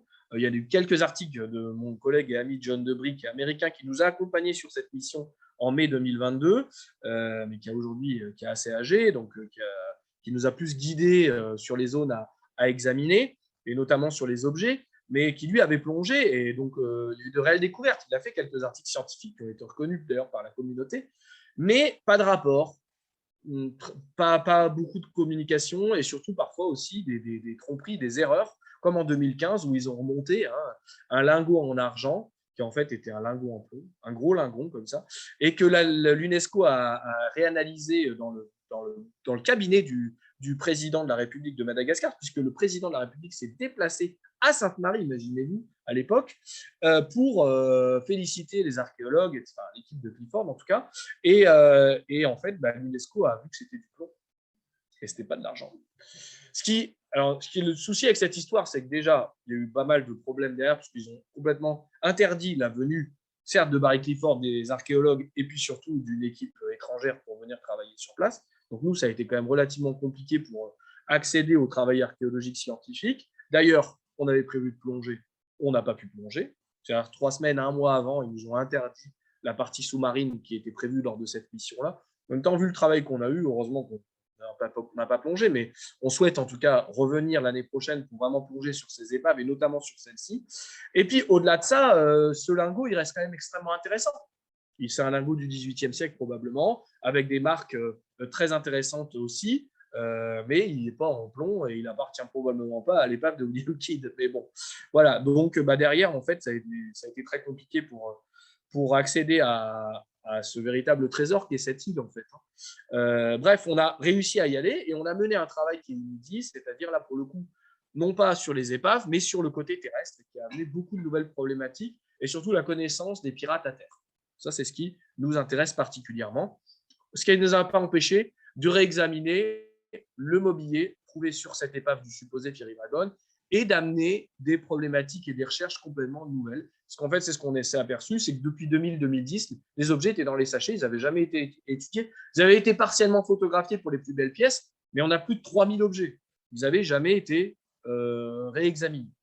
Donc nous, on a fait ce travail-là en parallèle du thème. Voilà la baie avec les différents points que vous voyez ici en vue aérienne, ce qui vous donne un petit peu la physionomie. Alors, ça ne paraît pas immense, mais à pied, c'est long quand même, parce qu'on peut accéder en voiture. Je ne sais pas si on voit vous voyez mon curseur ou pas là? Ouais. Voilà. Donc, en fait, nous, on vivait au sud de l'île, à l'extrême sud, près de l'aéroport, et on peut accéder en voiture. Bon, bah, forcément, ici, jusqu'au nord, où il y a la ville d'Ambodi Foot, qui s'appelle Ambodi Fotatra, mais là-bas, on raccourcit. Et en fait, on peut accéder en voiture que jusqu'au terrain de foot. C'est là où, d'ailleurs, vous partez le drone, puisqu'on a fait tout un travail avec un drone pour un scan LiDAR de la baie. Et après, tout le reste, faut le faire à pied. Bon, mine de rien, voilà, ça donne… Puis quand il faut acheminer les pelles, tout le matériel de fouille archéologique, l'avantage, c'est qu'en fait, on longe la côte et puis on arrive ici au cimetière, qui n'est pas un cimetière de pirates, je vais le rappeler après, mais voilà. Et puis, vous descendez ici et vous prenez une pirogue et par exemple, voilà, vous allez jusqu'à l'île au Forban. Le problème, c'est qu'il y a très peu de fond. C'est qu'on a, je ne vais pas dire de bêtises, mais quand il y avait marée basse, on avait 30 cm d'eau. Mais c'est de la base, donc c'est comme la baie du Mont-Saint-Michel. Il faut éviter d'y aller à pied. Et quand on a de l'eau, c'est 3 mètres, quoi, donc, de 3 mètres. Donc on ne peut pas y aller avec des gros bateaux. Et puis de toute façon, ici, à l'entrée, c'est bloqué. Donc on peut passer qu'avec des bateaux à fond plat, qui viennent de l'extérieur, évidemment. Donc voilà. L'île dans son intégralité sur une gravure du XVIIIe siècle qui vous montre un petit peu voilà, le renseignement. En fait, c'est extrêmement intéressant sur cette île parce qu'on a beaucoup de renseignements français. Parce que le royaume de France, à l'époque, a pris en 1644 à installer un comptoir, un petit comptoir commercial, en tout cas une milice sur place dans cette baie. Donc les Français sont arrivés avant les pirates. Les pirates ne sont arrivés sur l'île que dans les années 1680-1690 et ne sont repartis qu'en 1730. Ça, c'est avéré. Et ce qui se passait, c'était quoi? C'était que les pirates, il y a eu un personnage assez particulier qui est Adam Baldridge, qui est anglais, de la Nouvelle-Angleterre, qui s'est installé là, qui est resté une dizaine d'années pour développer une sorte d'économie noire, voilà, avec différents navires et puis avec le commerce avec la Nouvelle-Angleterre pour de la contrebande. C'est le seul qui soit resté vraiment et attesté plusieurs années. Les autres, c'est-à-dire les pirates qui venaient avec leurs navires, venaient sur cette île pour faire du ravitaillement, se reposer sur une zone de relâche quelques semaines et puis repartir. Mais du coup, ce qui a donné lieu à quand même, en même temps, finalement peut-être une centaine, 200 pirates, le temps d'un équipage, voire plusieurs équipages. On n'a jamais eu 5000 pirates à cet endroit, c'est pas Libertalia. Voilà, parce que il y a beaucoup de… Bon, on nous pose souvent la question Libertalia, la société indépendante pirate, ils vivent avec de l'or, du rhum et des femmes, c'est extraordinaire. Ils ont leur propre société avec leurs propres règles. Non, on s'emballe. On a quelques campements, sûrement, qu'on n'a pas trouvé, en tout cas avérés. On a des installations de fortification, des bateaux qui viennent faire du carénage, de l'entretien de leurs navires, du ravitaillement, certes, ce qui est déjà pas mal, mais on n'a pas cette ville pirate comme on pourrait l'imaginer pour l'île de la Tortue à Haïti, où d'ailleurs c'est la même chose. On est là encore dans l'imaginaire. Donc, on a ces pirates qui viennent et qui repartent, mais qui viennent et qui laissent des traces. Et nous, c'est ces traces-là qu'on va essayer de retrouver. Et vous avez donc la France qui s'intéresse, l'Angleterre aussi. On est sur une route commerciale qui est extrêmement intéressante, c'est la route des Indes. Et elle est intéressante, cette île, pourquoi? Parce que déjà, elle n'est pas très loin, elle n'est pas loin de Madagascar, où la France a aussi d'autres comptoirs commerciaux, militaires, etc. Mais surtout, et dès la deuxième moitié du XVIIe siècle, mais surtout, elle a des ressources naturelles extrêmement importantes. On a du corail, qui sert donc à fabriquer, à la fabrication de la chaux, mais aussi pour la construction et pour l'entretien des navires. On a de l'eau douce, on a des fruits, etc. On a pas mal de choses. On a évidemment la pêche, dans des zones qui sont poissonneuses. Donc, on a pas mal d'éléments. Je vous mets le portrait de William Kidd à droite, qui est un des pirates aussi, qui est venu dans cette baie pour faire du ravitaillement, nettoyer son navire, etc. Un plan 2700, déjà 16h15, donc je vais plus qu'accéléré. On a ce plan de 1730 qui est en fait un plan de projection de la France. D'ailleurs, il est en français, qui est conservé à la BNF, hein, juste à côté, et qui montre un plan Vauban d'un fort. Mais en fait, ce fort et cette construction n'a jamais existé. C'est le royaume de France qui souhaitait reprendre cette baie aux pirates, qui a édifié ce plan projet dans le but de s'y installer. Et d'ailleurs, les Français reviennent, je ne vais pas dire définitivement, mais pour une plus longue période, à partir de 1750, où ils fondent leur fameux fort, le fort de la Possession, le fort de la Compagnie des Indes, qui se trouve d'ailleurs à cet emplacement-là. Voilà, d'ailleurs, vous avez la petite légende, plan du port de l'île Sainte-Marie, l'île aux Décailles, et vous avez, dans une des lignes, jeté où les forbans carénois, donc c'est là où les forbans faisaient du carénage, c'est extrêmement intéressant pour nous, et en plus, c'est marqué avec des lettres sur le plan. Pour nous, archéologues, il n'y a qu'à se pencher. Mais le problème, c'est qu'il y a eu un petit peu d'urbanisme depuis, que ce n'est pas si simple. Mais vous avez aussi en ZZ les vaisseaux coulés qui ne... Je ne sais plus ce qui est marqué. Qui ne gâtent rien, voilà. Et sur un autre plan, on a là les vaisseaux qui ont coulé et qui appartiennent aux forbans. Et vous le revoyez sur le... Alors, je le mets après. J'ai été malin. Voilà, vous l'avez ici. Le ZZ, le D pour la zone de carénage et le A pour l'île aux Décailles, l'île aux Madame, future île aux Madame. Donc, on a vraiment une zone extrêmement intéressante pour nous sur cette petite île déjà, qui fait partie de la baie, mais qui est une île à part entière. Et c'est vrai que, voilà, on peut imaginer que s'il y a eu des installations, c'est aussi sur cette île-là, sur l'île aux Madame. Mais en fait, on va se rendre compte que toute la baie est utilisée. Donc là, vous avez un peu la liste et les tâches que nous avons opérées sur ces 3 semaines. Hein, je passe brièvement. Donc, le déploiement du drone avec un lidar qui permet en fait de scanner l'intégralité de la baie pour voir la topographie sans la végétation et éventuellement des vestiges archéologiques en creux notamment. Et après, des zones de prospection et de sondage. Et puis la 3e semaine, les enregistrements et le traitement. Évidemment, tout a été suivi, mais si vous avez vu le documentaire Arte, vous le savez, par la même équipe de tournage qui nous a suivis à l'île Maurice. Voilà, donc l'équipe composée d'Isabelle Letellier et Eric Yenny qui ont déployé leur drone. Là, c'est notamment au fort pour scanner cette baie, j'avance. La zone 1 et 2 dans un premier temps avec un décollage sur le terrain de foot. La zone 3 qui est la zone de l'Évade et du cimetière. La zone 4 qui est l'île aux Forbans. La zone 5 qui n'a pas été prospectée par nous en pédestre parce qu'on n'a pas eu le temps et qui va d'ailleurs probablement révéler pas mal de choses intéressantes d'après les scans qu'on a. Et puis la zone 6 avec le fort. Ce qu'il faut savoir, c'est qu'il a fallu aussi une autorisation particulière parce que le fort appartient toujours aujourd'hui au ministère de la Défense. Donc, voler avec un drone au-dessus d'un fort militaire, déjà, c'est compliqué chez nous, alors imaginez-vous à Madagascar. Et puis, par contre, interdit de voler au-dessus de la baie des épaves, de la zone des épaves, et interdit d'y plonger, évidemment. Donc, on avait vraiment des restrictions, mais bon, on a pu quand même travailler. Et puis, vous avez le musée sur l'île aux Madame, le musée où sont conservés les objets qui viennent des épaves. Alors, je crois qu'en termes de proximité, on ne peut pas faire mieux. Vous avez le site à 20 mètres de distance du rivage et le musée derrière. Pas mal. Voilà les quelques extractions d'abord dans un premier temps. Ce que vous voyez ici, c'est le terrain de foot. Voilà, du premier traitement du lidar.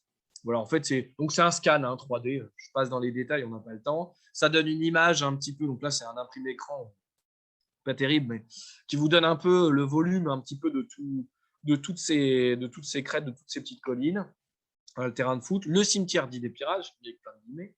Et puis, voilà ce que ça donne en fait sur l'ensemble de la baie, calé sur un plan ancien, non daté de la BNF, et qui montre les installations défensives que pourraient faire les Français s'ils réussissaient encore une fois à récupérer cette baie. Donc, vous avez voilà, pas mal de zones. Et évidemment, pourquoi on a fait ça? Parce qu'en fait, la végétation est luxuriante.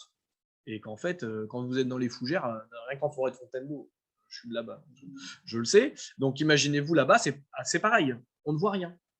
Donc, on est obligé d'abord de faire ce traitement pour ensuite avoir des informations et aller sur place en pédestre, en rando, quoi. Parce qu'on ne peut pas tout voir comme ça. Donc, vous avez par exemple l'exemple du fort où on a pu, c'est vraiment un pré-traitement, hein, on n'est pas là aujourd'hui. D'ailleurs, il faut rappeler que le traitement LIDAR a été fait par RD Drone, dirigé par Isabelle Letellier, que j'ai évoqué tout à l'heure, qui est aussi dans le documentaire. Il y a le post-traitement qui a été fait en partie par elle, mais qui est aussi post-traité par l'Université de Reims avec qui on collabore pour justement vérifier les vestiges archéologiques. Et ça, on ne peut pas le faire en 2 semaines. C'est sur des mois et des mois de travail, de traitement, de cartographie, de calque, etc., qui vont nous permettre de voir ce que nous, on ne voyait pas sur le terrain. Donc là, vous avez le plan du fort, hein, et puis la partie arrière qui a l'air d'être extrêmement intéressante pour nous, qui est intéressante pour nous et qui reprend une forme en fait que l'on connaît bien dès la deuxième moitié du XVIIe siècle et qui du coup nous interroge sur la fondation et la date de fondation de ce fort qui aujourd'hui en élévation avec des pierres, un appareil cyclopéen, chaque pierre fait 1 tonne. Donc on est quelque chose d'assez colossal en construction. On a eu des bâtiments évidemment au XIXe siècle et puis au XXe siècle, notamment un magnifique château d'eau construit par les Japonais en 1960 qui n'a jamais servi, qui coûte trop cher à détruire. Voilà, vous allez le voir là d'ailleurs. Hop, voilà. Regardez comme il est beau. Voilà. Et bref, et donc on a une zone arrière qui nous intéresse avec des bastions flanqués. Et vous avez vu tout à l'heure, en 1730, le Royaume de France ou la Marine veut faire un plan Vauban en étoile. Vous connaissez tous ces plans-là. Et là, je pose la question, évidemment, on n'est pas encore sûr à 100%, mais on a quand même des fortes interrogations sur la datation de l'édification de ce premier fort, qui est mis dans les archives en 1690 par les pirates. Peut-être qu'il y a eu quelque chose de construit par les Français des années 1650, mais on n'a pas de certitude pour l'instant. Et ça, les archives ne sont pas très claires. Et ce fort, avec ses angles comme ça, comme vous le voyez en D ici à droite, est typique de la deuxième moitié, voire du début des années 1630-1640. Et en 1750, par exemple, quand les Français disent on inaugure notre grand fort, etc., il n'a pas la tête d'un fort Vauban en étoile. Il a la tête d'un fort ancien. Donc nous, ce qu'on suppose, c'est que comme c'est le cas à Fort-Dauphin, c'est-à-dire sur la Grande Terre à Madagascar, dans les années 1650, Flacourt fait construire un fort avec ses bastions en angle comme ça, et que nous, on suppose, soit les Français, dans la deuxième moitié du XVIIe siècle, ont commencé à construire ce fort avec cette forme ancienne, contemporaine de la deuxième moitié du XVIIe siècle, soit ce sont les pirates qui ont construit ce fort-là, et en fait, le Royaume de France, après, lorsqu'il a repris possession de l'île, a réutilisé en fait peut-être les fondations, les fortifications, d'abord en pierre, puis ensuite en bois, et a reconstruit un fort plus grand, plus monumental, en conservant la partie arrière ancienne.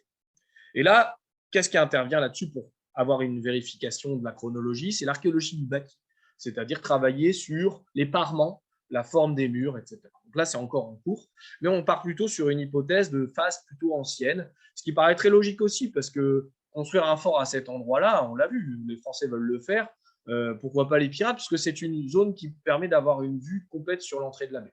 Et en plus, c'est là où ils vont couler leurs bateaux pour empêcher l'ennemi éventuellement de reprendre la baie. Donc ça fait double, entre guillemets, emploi, double piège de se positionner à cet endroit. Donc vous voyez ici la vue aérienne par drone et le parement, en fait, la forme, qui a probablement cette zone ici, une partie ancienne. Vous avez un plan très intéressant, non daté, toujours à la BNF, et qui montre, là je ne rentre pas dans le détail, mais qui montre en fait toutes les... Alors au départ, on s'est fait un peu piéger par ce plan, il faut le dire. On pensait que c'était un plan qui était français, certes, par espionnage industriel de la marine royale française, qui montrait ce qu'avaient fait les pirates, en fait. Mais pas du tout, ou partiellement. C'est-à-dire que ce plan, en fait, toujours, est dans l'optique de reprendre la baie. Alors, il date peut-être de la fin du XVIIe siècle, ou du début du XVIIIe siècle, ou des années 1730, on ne sait pas, il n'est pas daté. Mais d'après la conservatrice de la BNF, il serait quand même fin 17e, début 18e siècle, parce qu'en fait, on a des styles utilisés dans le dessin qui datent de cette période-là. Et vous avez toute une légende, en fait, voilà, une légende en français qui vous montre toujours de A à F ou à I, ou à K même, les différentes zones extrêmement intéressantes. Ça, c'est les Français qui le font. Et en fait, ça, c'est un peu le prospectus de l'époque pour tous les marins qui viennent sur la Sainte-Marie, et notamment les marins français de la Marine royale, en disant arrêtez-vous là, c'est sympa, il y a du ravitaillement à faire, il y a du bois à récupérer pour reconstruire votre navire, éventuellement le réparer, du corail aussi, du poisson, c'est super. Et tout est indiqué en plus par des lettres et notamment la construction éventuelle, donc en plus d'expliquer à des navires de passage que cette île est lucrative et intéressante pour ses ressources, ils expliquent que si on reprend la baie, il faut le faire comme ça, il faut construire telle fortification. Donc ça, c'est intéressant aussi pour nous. Et pourquoi ils veulent faire ça? Parce que moi, je pense qu'à ce moment-là où ils édifient ce plan, il y a déjà des pirates qui sont là. Et ils essaient de trouver le moyen de reprendre la vie. Donc, on a aussi toute une discussion sur les archives, vous le voyez. En plus d'être sur le terrain, d'avoir les scans 3D topographiques, on a les données de terrain qui vont arriver, mais on a tous ces éléments qui sont extrêmement intéressants. Et donc, la semaine 2, avec la prospection et les zones de terrain, l'îlot Forban que vous voyez ici, voilà l'embarcadère, alors ici, ancien, daté probablement du 19e siècle, et là, un embarcadère récent qui a été construit pour qu'on puisse accoster avec les pirogues. Pas pour nous, spécialement. Il a été fait parce qu'il y a tout un circuit touristique et pédestre qui est mis en place pour faire venir justement des touristes sur cette île. On a des restes datant du 19e siècle comme le quai et le puits.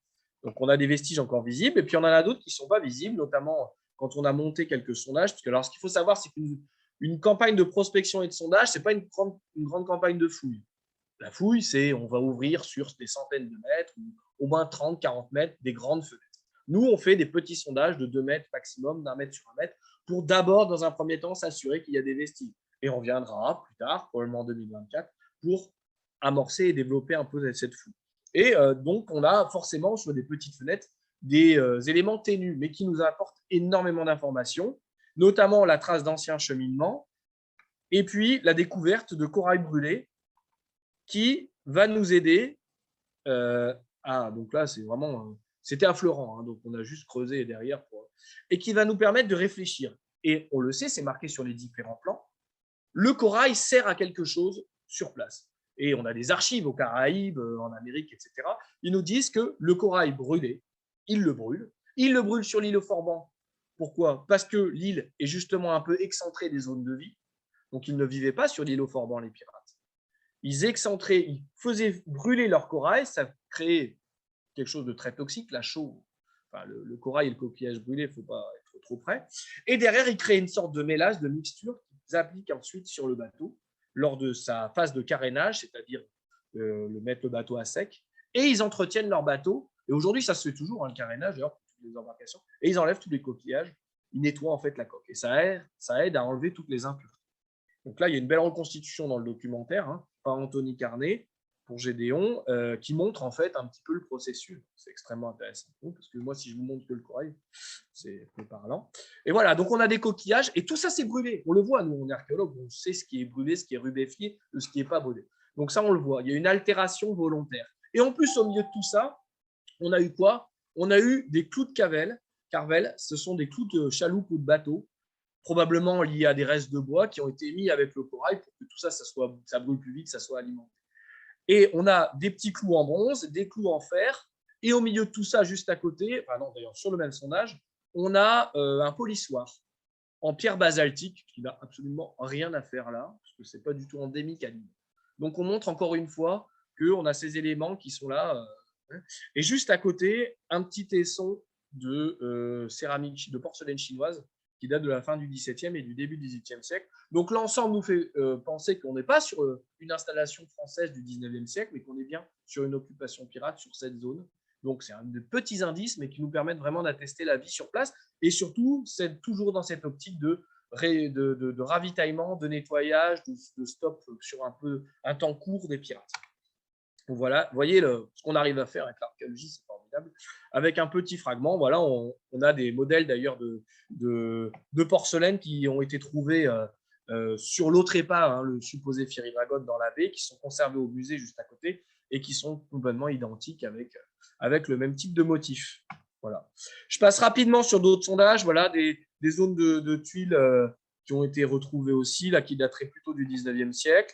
Et puis ensuite, on a fait un sondage au pied du fort, où on a trouvé un caniveau du XVIIIe siècle, probablement du milieu du XVIIIe siècle, et qui montre encore l'articulation. Alors là, on est sur un appareil cyclopéen, c'est-à-dire chaque pierre que vous voyez au-dessus de ce caniveau-là qui vient de recouvrir, je ne sais pas, plus d'une tonne, c'est difficile à imaginer de le faire. Donc, ce qui montre aussi que ce soit les Français ou les pirates, à un moment donné, il y a eu de la main-d'œuvre.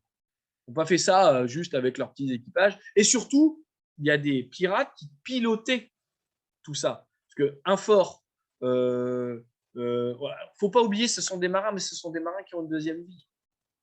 Donc, on a des militaires, des anciens militaires, on a des anciens marins de l'amirauté, on a probablement aussi des anciens civils, peut-être des architectes ou autres. Et donc, il y a des gens qui ont des connaissances, des ingénieurs peut-être, qui apportent aussi une pierre à l'édifice, qui montre que voilà, on peut faire des choses sur place avec des techniques européennes. Donc voilà, ça c'est juste le petit carroyage qu'on a fait à l'époque qui a été redessiné. Et puis, sur une autre zone qui s'appelle l'Aiguade, je vous montrais tout à l'heure, qui est à l'arrière de la baie, là, on a un élément extrêmement intéressant qui sont des restes de ravitaillement en eau avec des bassins d'eau qui ont été construits. Donc là, ce que vous voyez là, on a probablement une construction la plus récente datée du 19e siècle, mais on a sûrement des parements qui datent du 18e en dessous. Et nous, on les a mis en évidence en fouille, parce qu'on a fait un petit sondage que vous voyez. Donc voilà, ça c'est l'Aiguade, donc qui est vraiment à l'arrière. D'ailleurs, ce qui est marrant sur les plans des années 1730 que vous voyez ici, toujours à la BNF, on a un palais au chenal qui permet en fait d'avoir une zone de fond un peu plus profonde pour amener les bateaux jusque-là. Donc, ça, c'est extrêmement intéressant pour nous. Et vous voyez, il y a une rigole au centre. On a fait un sondage sur le côté, et ce qui permet en fait de voir un peu la stratigraphie, de dater nous sans vestige, mais par le sol.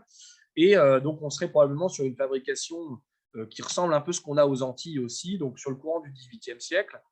Et en fait, ce couloir sera ce canal, on va dire, cette canalisation est longue de 70 mètres et relie la baie à des bassins.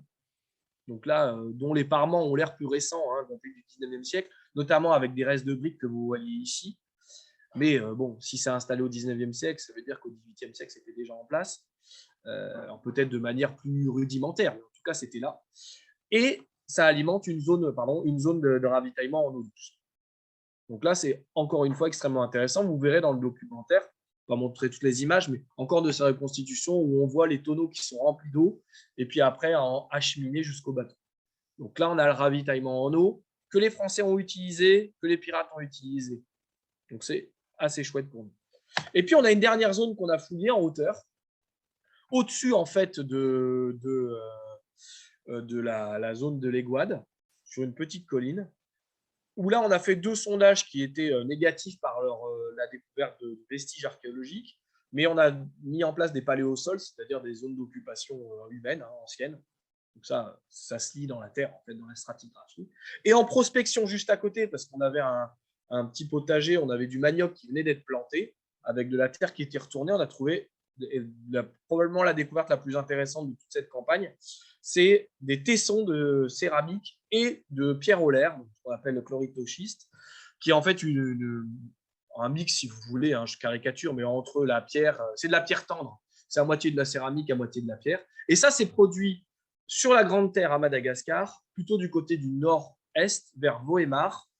Et donc, c'est probablement de la céramique qui est importée dans une zone de hauteur, là où aurait été découvert un canon, je ne sais plus si je le montre après, si voilà, un canon qui date du XVIIe, voire du début du XVIIIe siècle, et qui a été posté sur cette zone de hauteur. Donc c'est pour ça qu'on est venu là, c'est qu'on savait qu'il y avait un canon qui avait été découvert dans les années 70 par un habitant qui a construit en fait une villa.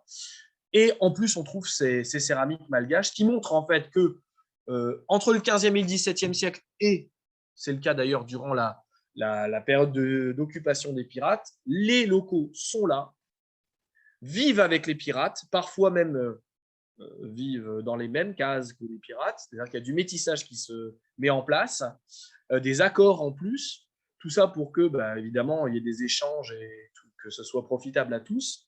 Et la trace de ces céramiques-là nous montre qu'ils conservent leur type de production, mais qu'il y a de l'importation qui se fait aussi. Et donc, c'est extrêmement intéressant pour nous. Et nous, la prochaine fois qu'on viendra, on élargira ces vestiges, ces sondages, pour ouvrir des fenêtres plus grandes et essayer de trouver des bases complets et plus d'indices. Parce que ce qu'il faut imaginer, c'est que là, on n'a pas de maçonnerie qui sont faits sur les locaux. C'est des trous de poteaux, des bâtiments en bois, etc., qui sont en matériaux périssables et que l'archéologue va ne voir, mais que par des traces au sol. Donc là-dessus, des petits sondages d'1 mètre sur 1 mètre ne vont pas beaucoup nous renseigner. Il va falloir ouvrir pour avoir des cabanes entières, etc., mais par le plan. Donc ça, c'est ce qu'on appelle l'archéologie des trous de poteaux, etc. Et d'ailleurs, il y a des fosses, souvent des poubelles, au milieu de tout ça, où ils jettent les vestiges de céramique cassés, etc. Pour nous, ça sera extrêmement intéressant d'y retourner. Donc voilà à quoi pouvaient ressembler ces petits fragments que vous avez sur la gauche et ce type de récipient. C'est assez sympathique. On a les mêmes types de récipients à Mayotte, pas très très loin, hein, dans l'océan Indien. Et en plus, sur un des plans non datés, toujours le même plan, sur la partie gauche, sous l'actuelle commune d'Ambodi-Fotatra, on a le village de Zahabi qui est identifié avec des palissades. Et ce qui a l'air d'être un village en fait malgache de l'époque. Donc probablement toujours à cette période où les pirates sont soit présents, soit viennent d'arriver, soit sont partis, mais en tout cas on est vraiment contemporain. Donc c'est extrêmement intéressant pour nous de travailler sur ces problématiques-là. Pourquoi? Parce que c'est une mission archéologique franco-malgache. Il y a des étudiants, dont un Saint-Maréen, qui est originaire de l'île de Sainte-Marie, ce sont ses descendants qui vivent là, qui ont vécu là. Donc il y a aussi tout ce travail-là. Il y a eu du métissage, donc les habitants de Sainte-Marie sont aussi parfois issus de ce métissage entre pirates et population locale. Donc il y a eu tout ce devoir aussi de mémoire collective qui est extrêmement intéressant pour nous. Donc il n'y a pas que les pirates, il y a aussi les populations qui vivent avec ces pirates et qui ont un rôle peut-être même beaucoup plus important que les pirates.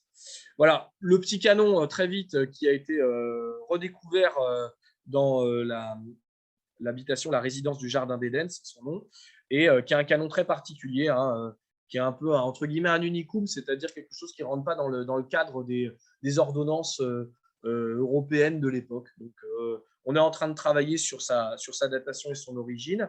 Et puis, je vous montre très brièvement, parce qu'il est déjà 36 et que vous allez peut-être avoir des questions. Ce qu'on a fait quand même sur le réexamen des objets issus de l'épave du supposé Fiery Dragon coulé en 1721 et associé probablement donc au capitaine Christopher Condent, un capitaine pirate anglais, qui a accepté l'amnistie proposée par le gouverneur de la Réunion en 1720. Et dans cette amnistie, on a la copie. Il demandait quoi? De s'aborder son bateau, de venir à la Réunion et de devenir gentilhomme. Mais la condition, c'était de supprimer, entre guillemets, ce qui servait d'être pirate. Comme par hasard, ce bateau date à peu près de la même période et à peu près à l'endroit où il aurait coulé, et ça appartient à ce pirate-là. Donc, il y a pas mal d'indices qui montrent que ce qu'a pu mettre en évidence les Américains, ce n'est pas totalement idiot. L'UNESCO a été dans son rôle aussi et a évoqué certaines problématiques. D'ailleurs, ils n'ont pas dit que ça ne pouvait pas être un bateau pirate.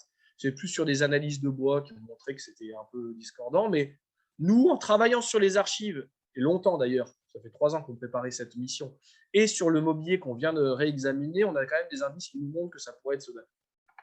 Et voilà, donc là, travail de fourmi, 3000 objets à analyser en 15 jours. Donc on n'a pas chômé, on a été beaucoup aidé par les malgaches de notre équipe, professeurs d'université ou étudiants. Et puis, voilà, alors là, c'est la zone de l'épave, des épaves. Il y a plusieurs épaves, et notamment une qui serait le supposé Fiery Dragon. Ça, c'est des documents de John Debris qui ont été réalisés pour les missions américaines. Et notamment, ils ont fouillé qu'une toute petite partie, mais il y a 2 zones de ballast en fait. Donc le ballast, c'est quoi? C'est comme les canons qui servent de lest, c'est mis en fond de cale pour stabiliser le bateau. Donc quand il y a un bateau qui coule, en fait, souvent il reste cet amas de roches, de cailloux qui recouvre aussi le bois, enfin c'est mélangé, et donc qui est, si vous voulez, des zones de pierre ici et là, un canon ici, et puis des restes de bois là, c'est par hasard. Il y a vraiment un bateau qui est ici. Après, il faut l'identifier, le dater. Et parmi donc, les 3000 objets, on a 2800 porcelaines chinoises, fragments de porcelaine chinoise de la période Kangxi. Et l'intérêt avec cette porcelaine, c'est qu'elle est de style Imari, c'est-à-dire qu'elle présente, je le fais rapidement, elle présente un décor en fait qui a disparu. Donc nous, on voit que le blanc et le bleu, mais il manque le rouge et l'or. Donc vous voyez là sur les comparaisons. Donc ça, on l'a vu qu'après, quand on rentre en France, qu'il manquait en fait toute une partie des décors. Donc c'est extrêmement intéressant pour nous. Donc là, c'est en cours d'examen. Je reviens un tout petit peu en arrière pour vous montrer les autres objets. Bon, là, c'est de l'inventaire, on s'en fiche, les quelques dessins qu'on a fait. Voilà. Et les quelques objets que l'équipe américaine a récupérés en accord total avec le gouvernement, et notamment des statuettes asiatiques, et puis les 13 pièces de monnaie en or qui ont été découvertes lors de la fouille de cette épave, qui viennent de plusieurs nationalités différentes, notamment de Venise, de Hollande et du Caire. Aujourd'hui, il en reste plus qu'une au musée. Enfin, ne me demandez pas pourquoi, je ne sais pas. Ce qui est intéressant, c'est que certaines sont perforées et donc étaient cousues ou mise en pendentif autour des pirates. C'est extrêmement intéressant. Vous avez aussi un crâne de truie, voilà, qu'on a modélisé, nous, sur place, en 3 dimensions, voilà, et qui n'est pas du tout endémique à Madagascar. Hein, donc ça a été emmené par l'équipage à un moment donné. Et puis, quelques beaux objets, voilà, des tout petits éléments, des fragments de céramique. Donc là, c'est un bord de vase avec une souris ou un rat. Et puis, une tête de Saint-Antoine, voilà, qu'on a également modélisé, que mon collègue vient de finir, et qui montre aussi qu'on a plein d'objets.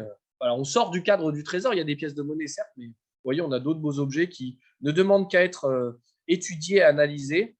Et voilà, parmi tout ça, cette belle porcelaine qui n'en est qu'au début et qui a révélé, voilà, vous voyez l'aller-retour entre ce qui manque et ce qu'on a à nous. Et qui présente en fait un décor tout à fait typique, qui est en fait une porcelaine de commande. C'est-à-dire c'est fabriqué en Chine, mais à destination du marché européen et probablement de la cour portugaise. Voilà, avec un décor que la cour portugaise ou européenne adore. Et en fait, l'aigle bicéphale n'est pas du tout un décor chinois. Hein. D'ailleurs, ils dessinent les aigles avec des becs de canard. Ils n'ont jamais vu d'aigle en fait là-bas. Et c'est vraiment une commande faite et emmenée après. Et donc les pirates, à un moment donné, ont récupéré un bateau avec cette cargaison-là et l'ont conservé. Et parmi cette porcelaine, voilà, on a un fragment, un seul, avec un blason armorié qui est extrêmement intéressant et qui, grâce à des spécialistes de l'héraldique, nous ont identifié comme appartenant à Louise de Ménécès, donc qui est 5e comte d'Ericeira et premier marquis de Lauristal, qui était en fait la cour portugaise royale de cette époque. Donc vous voyez hein, le blason, nous on a un tout petit fragment, on a une assiette en fait avec ce blason armorié avec le dragon, etc. Donc c'est exactement le même. Et en fait, ce Louis a un rôle extrêmement intéressant puisque il officiait dans la compagnie des Indes, la cour royale portugaise qui était installée aux Indes. Et en fait, quand il faisait des allers-retours en fait, entre le Portugal et les Indes et Macao, il était à bord d'un navire. Et ce navire a été pris par un pirate qui s'appelle Labuse le 26 avril 1721 et qu'il a rebaptisé la Vierge du Cap. Vous n'avez pas le nom portugais en haut, et puis alors moi je m'en souviens plus. De toute façon, je l'aurais écorché. Donc le pirate, comme je vous dis, hein, les pirates peuvent renommer leur bateau. Et donc il l'a renommé la Vierge du Cap, puisque c'est un Français, un pirate, Olivier Levasseur. Et à bord de ce bateau-là, la Vierge du Cap, il y avait déjà l'archevêque du Portugal, des choses comme ça, j'ai plus le détail en tête. Et il y avait ce Louis de Ménécès. Et il y avait les bijoux de la couronne portugaise. Et quand le bon Louis est rentré au Portugal sans les bijoux, il a pris 10 ans de persona non grata auprès de la cour.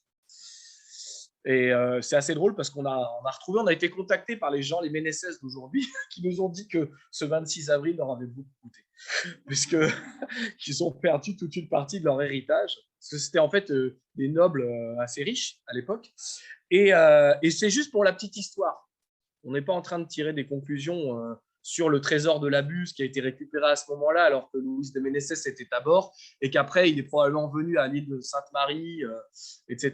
Et puis, il y a toute la légende autour de la Buse quand il a été pendu et qu'il a rejeté son cryptogramme façon Zodiac, où il évoque son trésor qu'il trouvera, machin. Parce que moi, personnellement, j'y crois pas du tout. Mais au-delà de ça, on a des indices qui montrent qu'en fait, on est dans un contexte très particulier avec ces porcelaines de commande.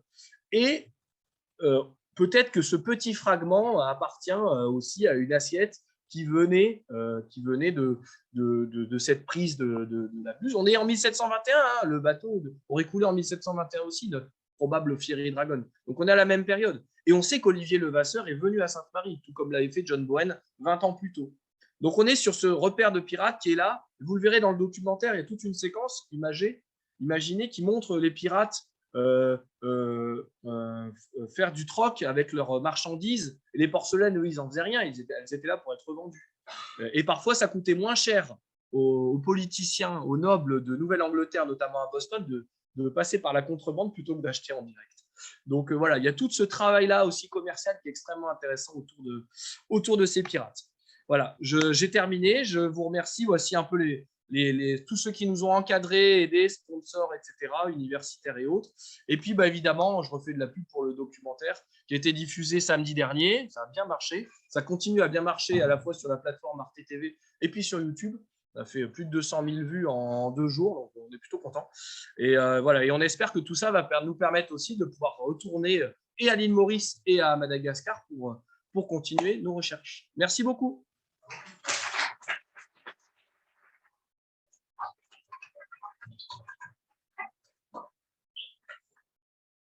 Est-ce qu'il y a des questions du coup? Je ne sais pas si tu veux. Enfin, il y en a une en ligne déjà. On parle beaucoup des pirates d'origine européenne et occidentale, mais qu'en est-il des pirates arabes, en mer Rouge notamment, des pirates asiatiques, dont les Chinois, les Malais? Est-ce qu'il n'y a pas de recherche comme les vôtres? Est-ce qu'on a des archives et trouver des objets provenant de... Alors, niveau archéologique, je ne sais pas, parce que je ne m'intéresse pas trop à cette période-là, parce qu'il y a des pirates arabes dès le 15e siècle, voire même avant. En fait, la piraterie est un phénomène qui existe depuis l'Antiquité. Donc, voilà. Pour la Chine et l'Asie, c'est pareil. Est-ce qu'il y a des archéologues, du coup? Je ne sais pas, moi. Il y a des travaux qui sont faits, notamment par des. Il y a beaucoup de livres en histoire sur la piraterie chinoise.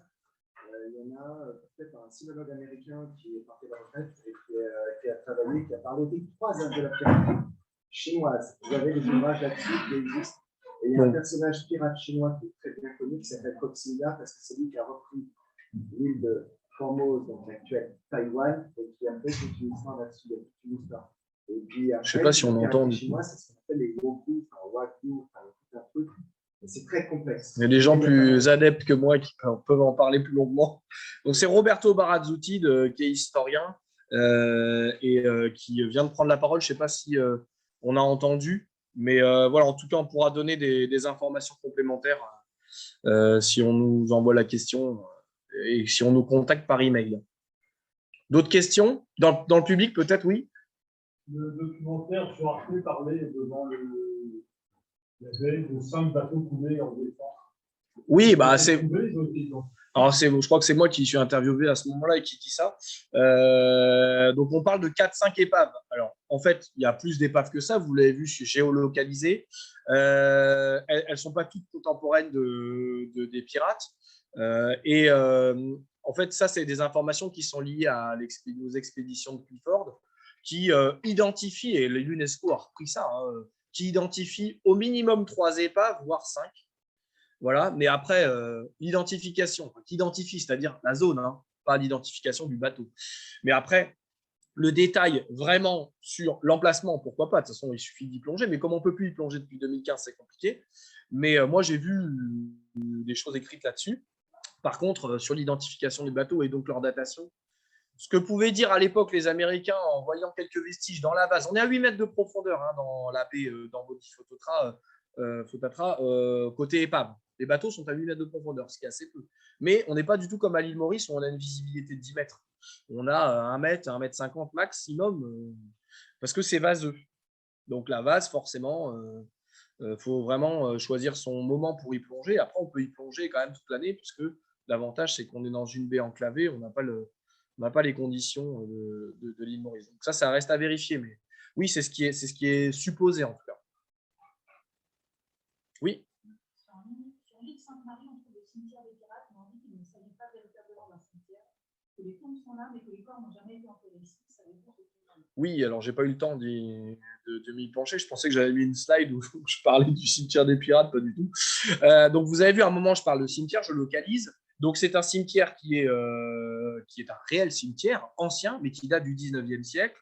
Et là où sont enterrés des nobles et des marins français, mais aussi il me semble, des malgaches. Donc il n'a rien à voir, en tout cas dans son état actuel, avec les pirates.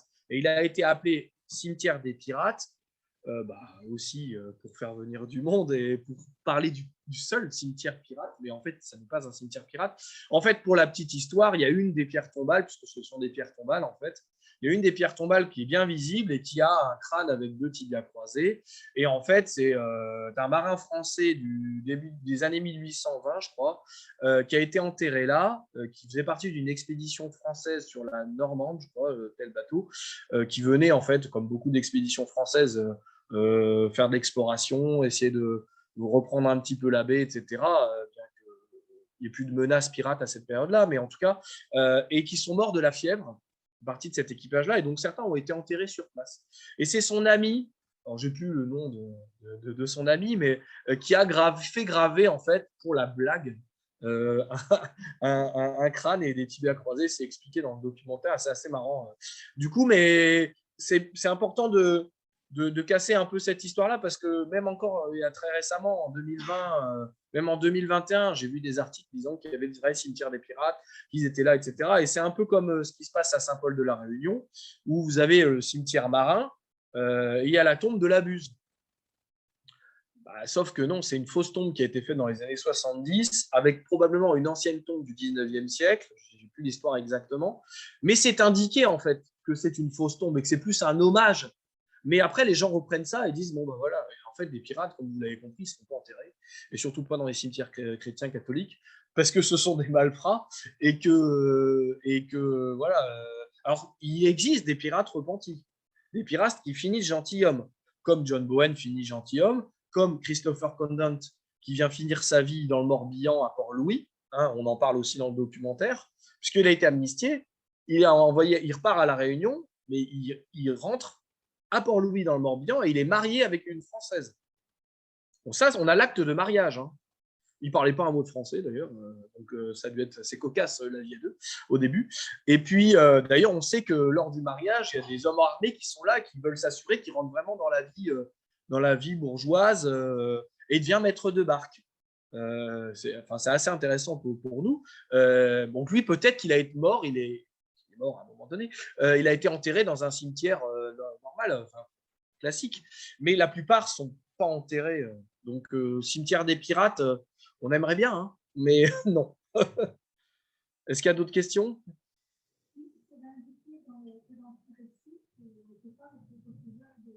Oui, oui, oui. Toute cette zone-là, il y a une partie de corail mort, le grand banc de sable, puis une autre partie de corail mort. Il n'y a pas de coraux vivants à cet endroit-là. Peut-être que les conditions font qu'ils se développent et ils meurent assez vite. Je suis pas. Il faudrait que je demande à mon collègue Yann, qui est biologiste marin, pourquoi je ne vais pas poser la question, mais oui. Et du coup, bah, en fait, c'est comme du béton au sol. C'est très compliqué. Et surtout, c'est dangereux parce que bah, quand on est projeté contre ce corail-là, vous voyez comment est le corail, même mort, bon, on peut avoir des ecchymoses. On avait quand même pas mal de collègues de l'équipe qui avaient des bleus. En fait, c'était hyper crevant. Enfin, c'est assez drôle parce qu'on a le travail scientifique qui est là. On est à 20 minutes, 25 minutes de bateau, 15 avec un petit bateau rapide. Donc, on n'est pas très loin de la baie, hein, du rivage. On partait de la ferme marine de Mahébourg à Pointe-aux-Feuilles. Mais sous l'eau, on ne voyait pas le temps passer. Déjà, ce que j'ai oublié de dire aussi, c'est quand on fait de l'archéologie terrestre, là, on a 1h30. On a 1h30 sous l'eau où on est ballotté, on essaie de faire notre travail, c'est assez compliqué. Donc, on faisait 2 plongées par jour, heureusement, mais c'était une bonne expérience. Et c'est vrai qu'on a même eu des gros problèmes avec notre barge, parce que bah, parfois, on avait du mal à ancrer, ou on ancrait, et puis on se prend une vague sur le côté, et puis on a le bateau qui… Il y a eu une fois où tout le monde a eu bien peur. Et sinon, ça a été. Oui. Une autre question? Oui, oui, évidemment. Il y a les fameuses Anne Bonny et Mary Read qui ont officié dans les Caraïbes avec Jack Rackham, qui est donc Calico Jack, celui qui a inspiré Rackham le Rouge dans Tintin, qui formait une sorte de trio amoureux. Voilà, lui, dans la légende, il n'aimait pas trop se battre. Elle était plus aguerrie. Elles ont fini ensemble. Je crois, elles étaient emprisonnées. Une a été pendue et l'autre a vécu. Elle était enceinte. Voilà, lui est mort pendu aussi. Et je ne sais plus quelle phrase elle lui sort, mais lors du procès, c'est la légende, hein, mais je ne sais plus si c'est Anne Bonny ou Marie Reed qui lui dit si tu t'étais battu comme un chien, tu ne serais pas mort pendu. Si tu t'étais battu comme un homme, tu ne serais pas mort pendu comme un chien. Voilà, c'est ça la citation. Donc, ça fait partie de ce que ça a été réellement dit, mais bon, je trouvais ça assez juste. Il était connu pour éviter de se battre. Mais c'est exactement ce que je vous disais tout à l'heure. Il est assez bien représenté dans la série Black Sail, puisque c'est avant la série, c'est avant l'île au trésor. Et vous avez quand même, en plus, des personnages qui ont réellement existé, comme Charles Vane, Jack Rackham et Barbe Noire. Et il représente Jack Rackham comme un gars plutôt intelligent qui évite de se battre parce que il sait la valeur qu'ont les marchandises et son équipage. Donc, lui préfère parlementer, être un peu roublard et avoir des marchandises comme ça. D'autres questions? Parfait. Je vous remercie beaucoup pour votre présence. Et puis, si vous voulez consulter ou même acheter les ouvrages qui sont présents, n'hésitez pas. Je peux vous faire une petite dédicace si vous voulez. Voilà, tout ce qui est vendu va directement à l'association, ce n'est pas pour moi. Et ça sert à financer nos recherches. Donc, voilà.